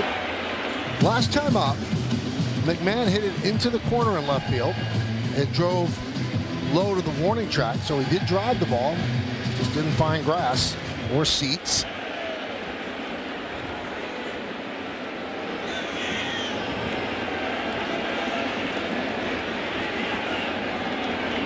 2-2. Swing and a miss. Struck him out. Dialed it up to 97. And the crowd showing its displeasure. Well, you look at McMahon, and you know things have got to get better, but I would love to see, to tell you the truth, how he kind of grips the bat. Because sometimes I feel like his top hand is really not part of his swing. And I think he needs to really get that top hand over the ball where he's straight to the baseball. We're going to figure this out over the break, Michael, and we're going to come back and fix it. All right? We go to the lefty to face Grisham when we come back. Trying to name that Yankee. This is considered easy. 295, 1,660 hits, 267 stolen bases. I think I know this one. I think I know it too. We're starting off easy this year. We'll see by the All-Star break, it'll be 15s. Off the charts. So the Yankees counter the Angels bringing in a left-hander, Drew Pomeranz, by sending up Paul Goldschmidt to pinch hit for Trent Grisham. Well, Goldschmidt's such a weapon against lefty. Pomeranz has had a great comeback, but he off to a tough start this year, but solid inning the other night against the Yankees.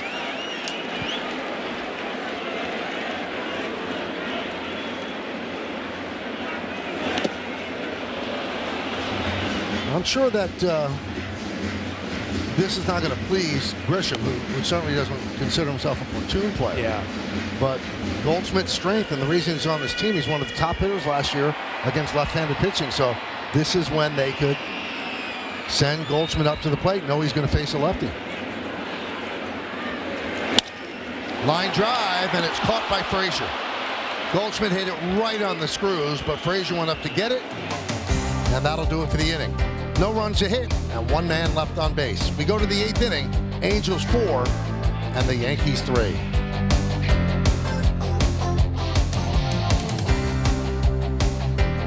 The 8th inning. And Paul, you noticed something with Goldschmidt's grip, right? It's what I was noticing about McMahon, what I think. Now, you see his index finger. That's loaded to use your top hand. That's the way I always used to remind myself I want to stay on top of the ball, right to the ball. I think McMahon has got the ball kind of back in the palm of his hand. So watch, that top hand is really underneath the baseball. And it just does, it makes for a longer swing. Now, a long swing, Aaron Judge is fine because he uses his bottom hand to drive the ball out of the ballpark.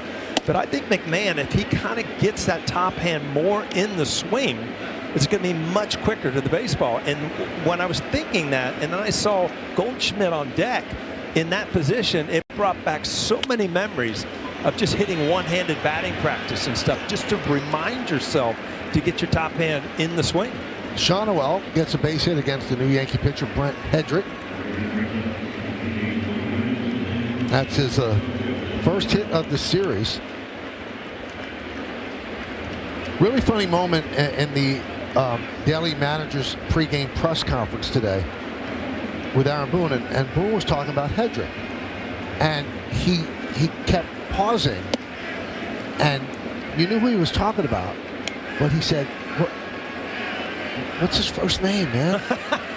I have those moments a couple times a day. And so Jack Curry goes, and we all looked at him. He goes, "Well, that's not what I call him." and Jack asked him, "Well, what do you call him?" He goes, "Call him Head." So Jason Zilla goes, "It's Brent." But you know, there's so many nicknames in baseball. Sometimes you don't know the guy's first name.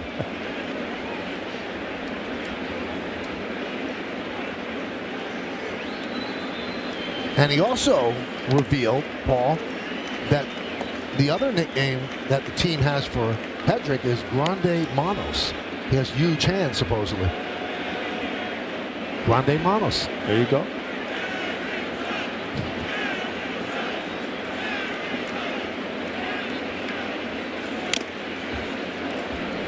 Two and two on Adele. Now, you can see missing from the lineup today is Jorge Soler.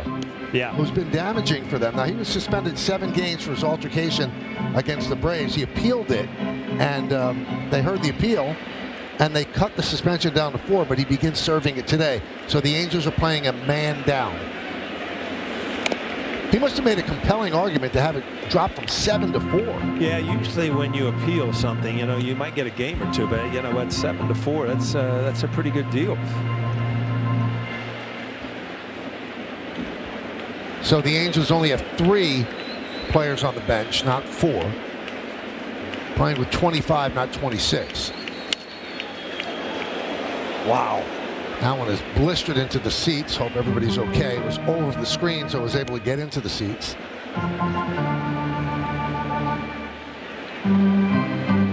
Now, today's Jackie Robinson Day, and Joe Adele actually visited the Jackie Robinson Museum. And he was interviewed on MLB Network, and he said it was beautiful. It's important for players to know about the past.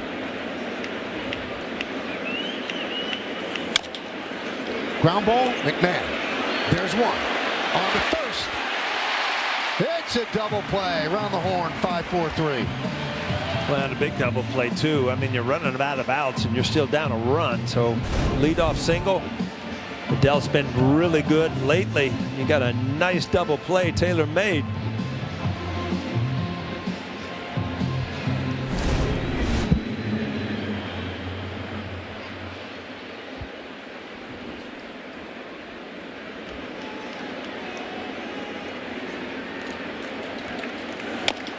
Tap slowly off the bat of Moncada. Hedrick fields, flips to Rice. Good inning for the Yankee left-hander. We go to the bottom of the 8th inning. Angels 4, Yankees 3.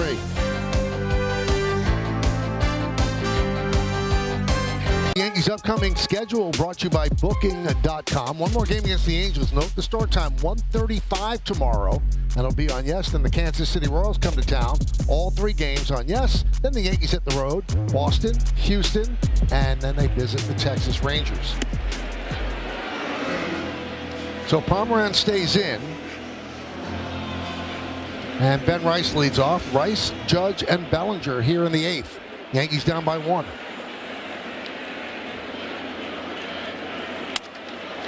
Hit shortly and backhanded by Neto. Fires the first. 1 down.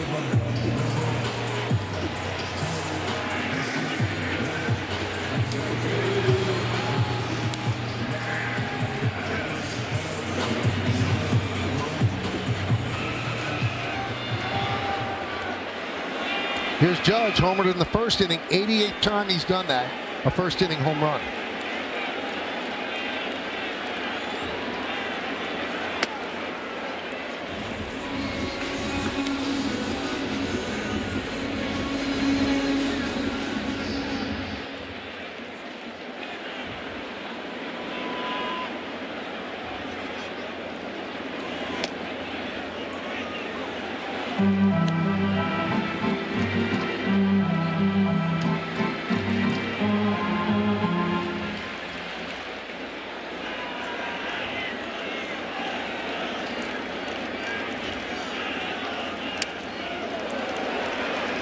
O'Hoppe used some hops to get that. 3-0.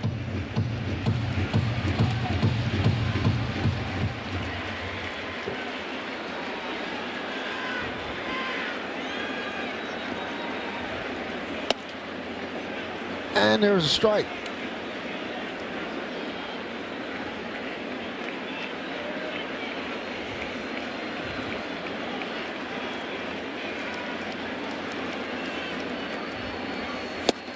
Big cut, trying to tie it right there. 3-2. Yankees have Bednar up in the bullpen. You don't see Aaron Judge call timeout very often, but he took such a big swing. He had to try to reboot a little bit.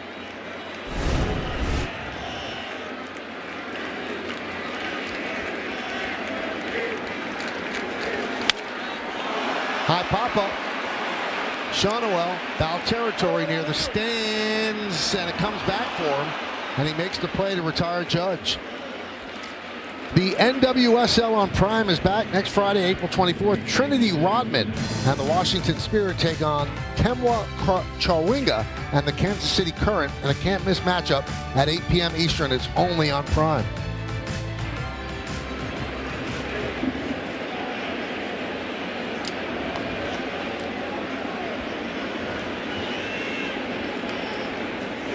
Bellinger pops it up. Peraza. Quite an inning for Pomeranz, the heart of the Yankee order, and he gets them 1, 2, 3. We go to the ninth.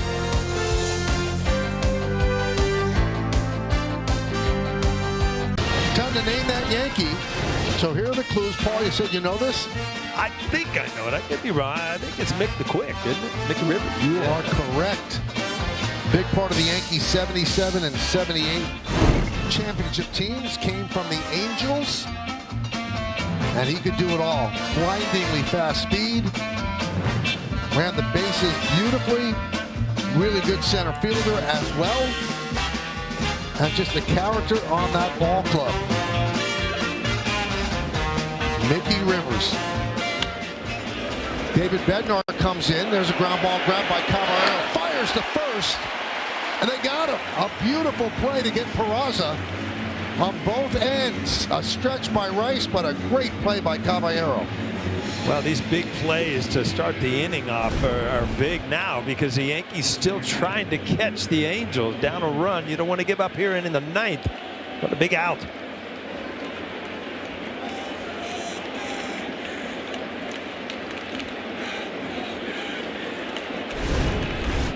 Here's Lowe.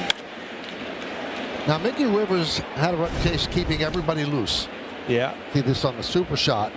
And when the Yankees got Goose Gossage, signed him as a free agent during the offseason after 77, he started 78 and really struggled. I mean, got hit hard all the time. And back in those days, the Yankee relief pitchers would come in a bullpen. It was a Datsun, which is now the forerunner to Nissan. And it had pinstripes and the Yankee top hat logo. And they were bringing Gossage, and Mickey Rivers was out in center field and threw himself on the hood of the car. He said, "Don't have him come in." Yeah, he was originally drafted by the Orioles. And in '75, Mickey Rivers set the Angels single season record, 70 stolen bases. Wow.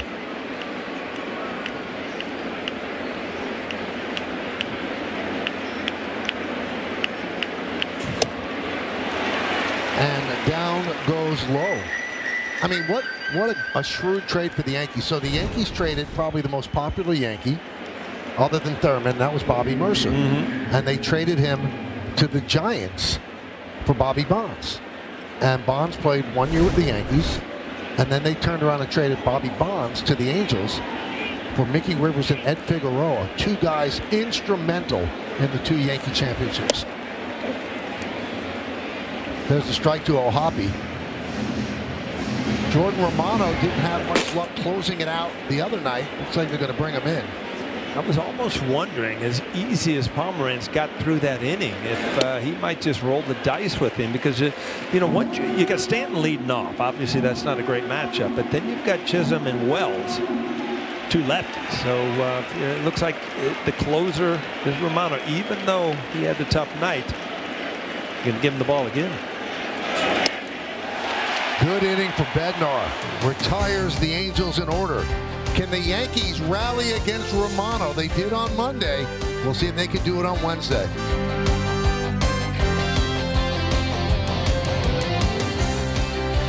Well, tomorrow afternoon on Yes, the Yankees and the Angels play the series finale here in the Bronx. Coverage begins at 1 with the FanDuel pregame.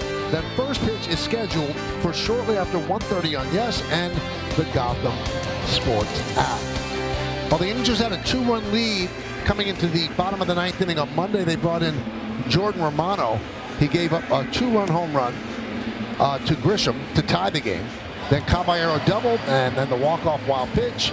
That was after 5 hitless games and going 4 for 4 in his previous save chances. This is a reclamation project for Mike Maddox, and before Monday's game it was working out. But he is the closer, so you go to the closer even if he blows a game. Yeah, I mean, the best thing you can do is get him back out there and get some confidence. But you also, it's a 4-3 game with Stanton at the plate. Stanton has struck out 3 times tonight. The shot of Romano, when Grisham hit the home run, told the story. He put both of his hands on his head, and he wasn't challenging the pitch. He just couldn't believe that he had given up the lead.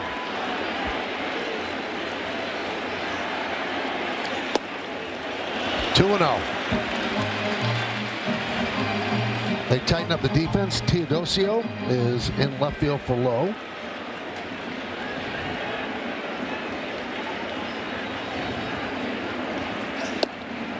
Away, away, away, and the count 3-0.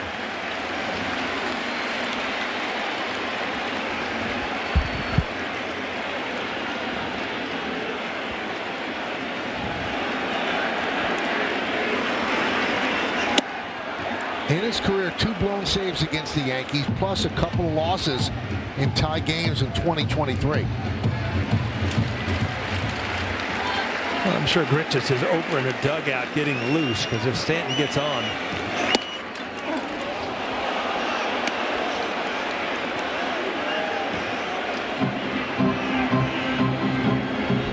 Well, they will probably go to Rosario. Right. 3-2. Teodosio on the run and leaps and makes the play. Oh, they put him in for defense, and it paid off immediately. It's all about speed, getting this ball, and he's got it. We talked about his elite speed, and Stanton hammered this ball, just did not elevate it enough. A tremendous catch. Bottom of the ninth, you got something going here. You just don't understand how little time you have chasing a Stanton line drive. Romano just saved Romano's bacon. Here's Jazz. And not only was that speed ball, but I mean, there were hops there. He showed athleticism to jump and make that play. Yeah, he's, I mean, speed, playing deep, no doubles, just everything against Stanton because that ball was hammered. 1-1. Off the bat, you think, you know, this ball's out of the ballpark off Stanton, and then it had a little top spin to keep it in the park. But 107.5 off the bat to no avail. 1-2 as he swings over the slider. You talk about a good pitch to hit, a hanging slider on the inner half. And it looked like it fooled him enough where he kind of overswung underneath the ball.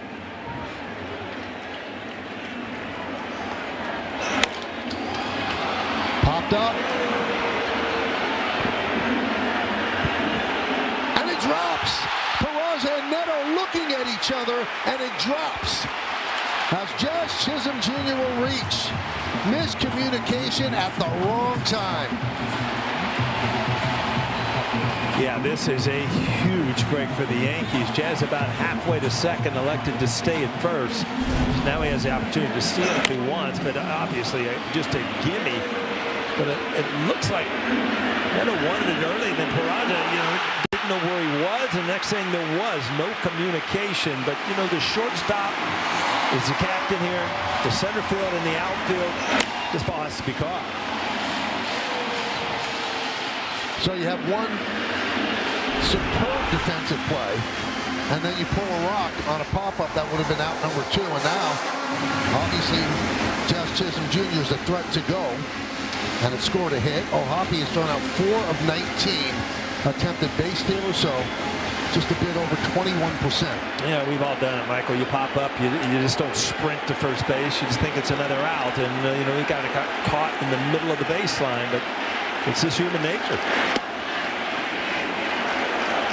And drops a slider in for a strike to Austin Wells. Wells 1 for 2 with a walk, reached on a perfect bunt down the third base line. That was in the 7th. So he's up now as the winning run. Chisholm is the tying run at first. There he goes. Throw to second. 7 stolen bases of the year for Jazz Chisholm, and now he's in scoring position. Yeah, easily in there. I mean, he had a good pitch to throw on, too. It's just Jazz got a great jump, and you know about his speed. He just beats the baseball to second base.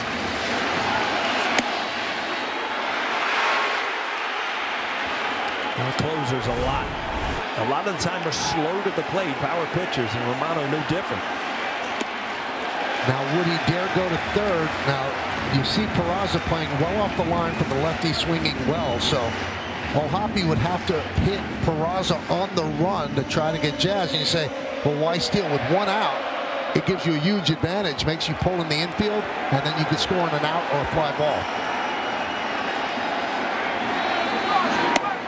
You got to be really sure, obviously, but right now with a left-handed hitter up there, O'Hoppe has a clear view, does not have to throw around a right-handed hitter. So the old days you were taught not to try to steal with a left-hander at the plate.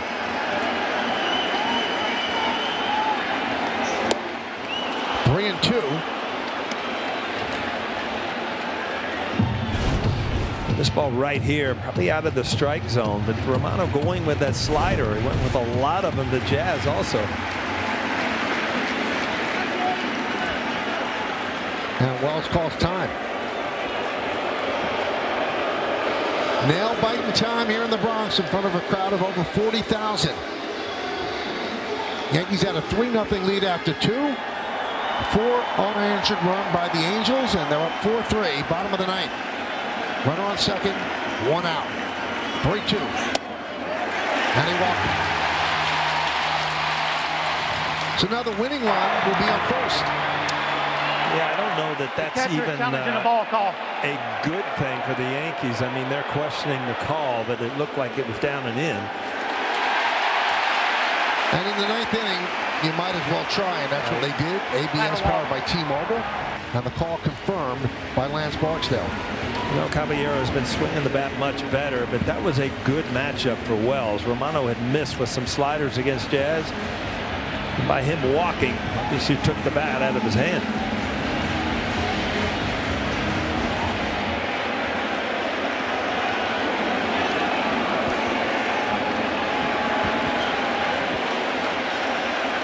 Rosario comes out on deck to pinch it for McMahon. Caballero's at the plate. Strike.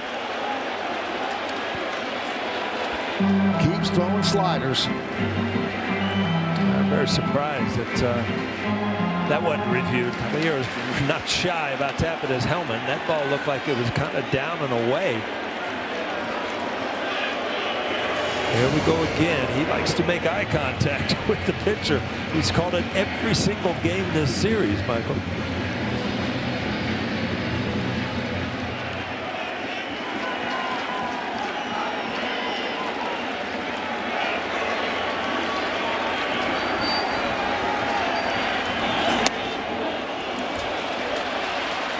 Misses with the fastball.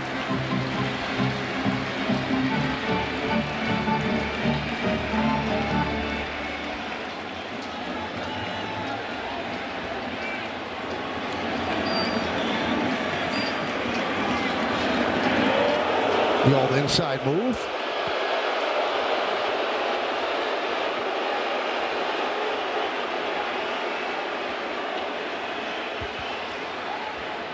Jazz leads off second, Wells off first. Another good slider, and the count 1-2.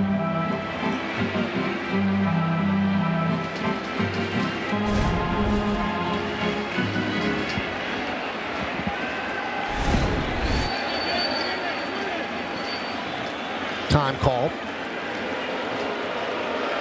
Now, an interesting choice by Boone. If Caballero doesn't walk it off, he is, as we mentioned, going to go to Rosario, pinch hitting for McMahon. So he's going to send righty-righty instead of leaving the lefty McMahon to hit.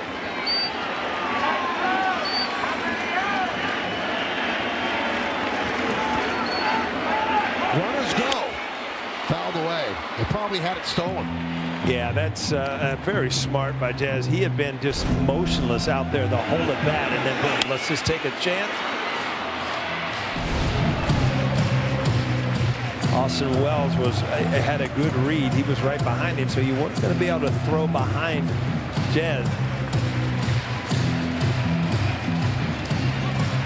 Sam Bachman is up for the Angels in their bullpen.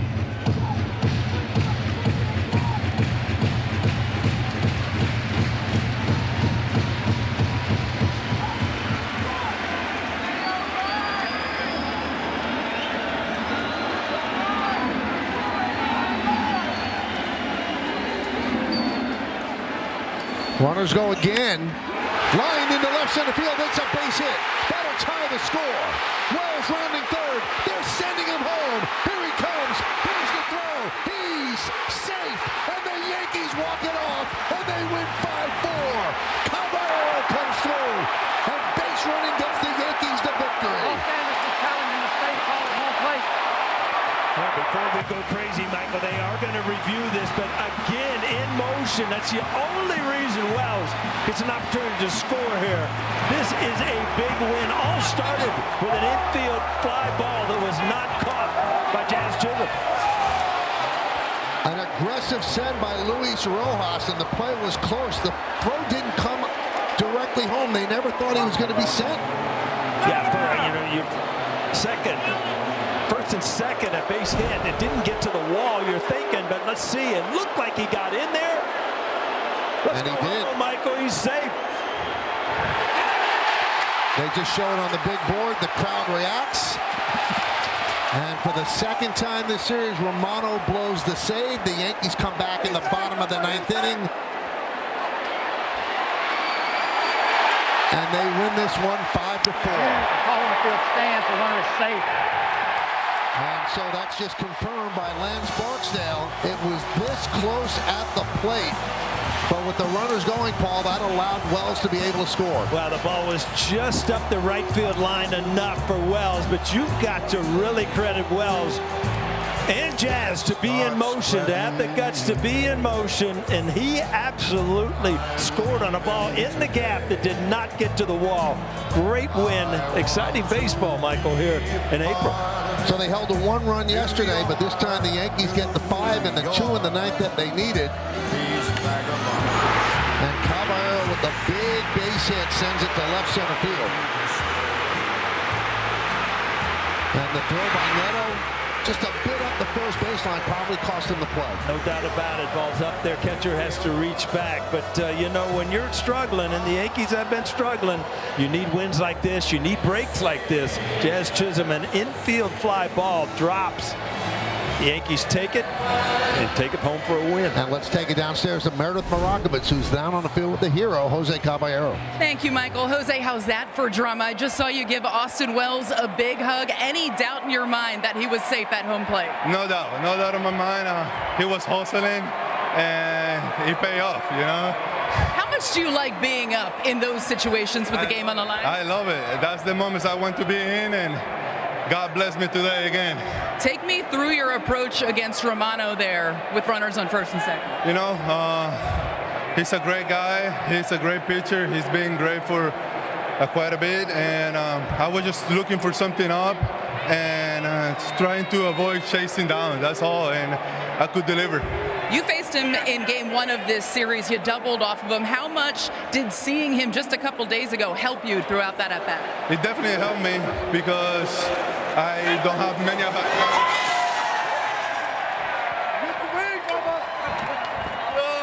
Come on, that feels good, right? Oh, that feels great. Woo! Wow, I needed that. It was kind of hot out here. I love it. Hey, earlier in that inning, it looked like there was a second out when the ball drops in between Neto and Peraza. Did you feel the tide kind of turn a little bit for you guys? Did you get some more energy there? When things get rolling to our side, we are dangerous. And what is it about this team? It seems like you guys come on oftentimes so strong late in the game. You know, when it's out there, we have a chance.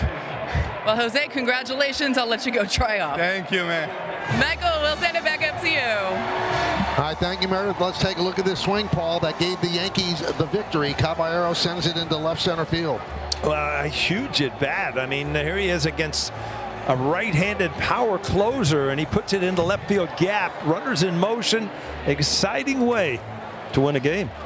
Well, that was scored a single, a walk-off two-run single as the Yankees win 5-4. It took 2 hours and 23 minutes, so a quick one. Bednar with that great ninth gets the win. Romano his second loss in 3 days. Trout had another home run. Judge had a home run. Caballero with the big game winner. Special thanks to producer Troy Benjamin, director Dan Barr, Mike Webb, and the executive producer of the Yes Network is Jared Ames Boschnack. Don't forget to join us again next Wednesday when the Yankees head up to Fenway Park for a matchup against the Boston Red Sox. Coverage begins at 6 p.m. on Prime with first pitch coming just after 6:30. For more coverage of tonight's game, just tune into the Yes Network for the W.B. Mason postgame show. Again, the final score in walk-off fashion, bottom of the ninth, the Yankees beat the Angels by a score of 5-4. From Paul O'Neill and Meredith Moragovitz, I'm Michael K. saying see ya from Yankee Stadium in the Bronx, New York. The Yankees walk it off and win to the delight of everyone. Have a good night, everybody. So long.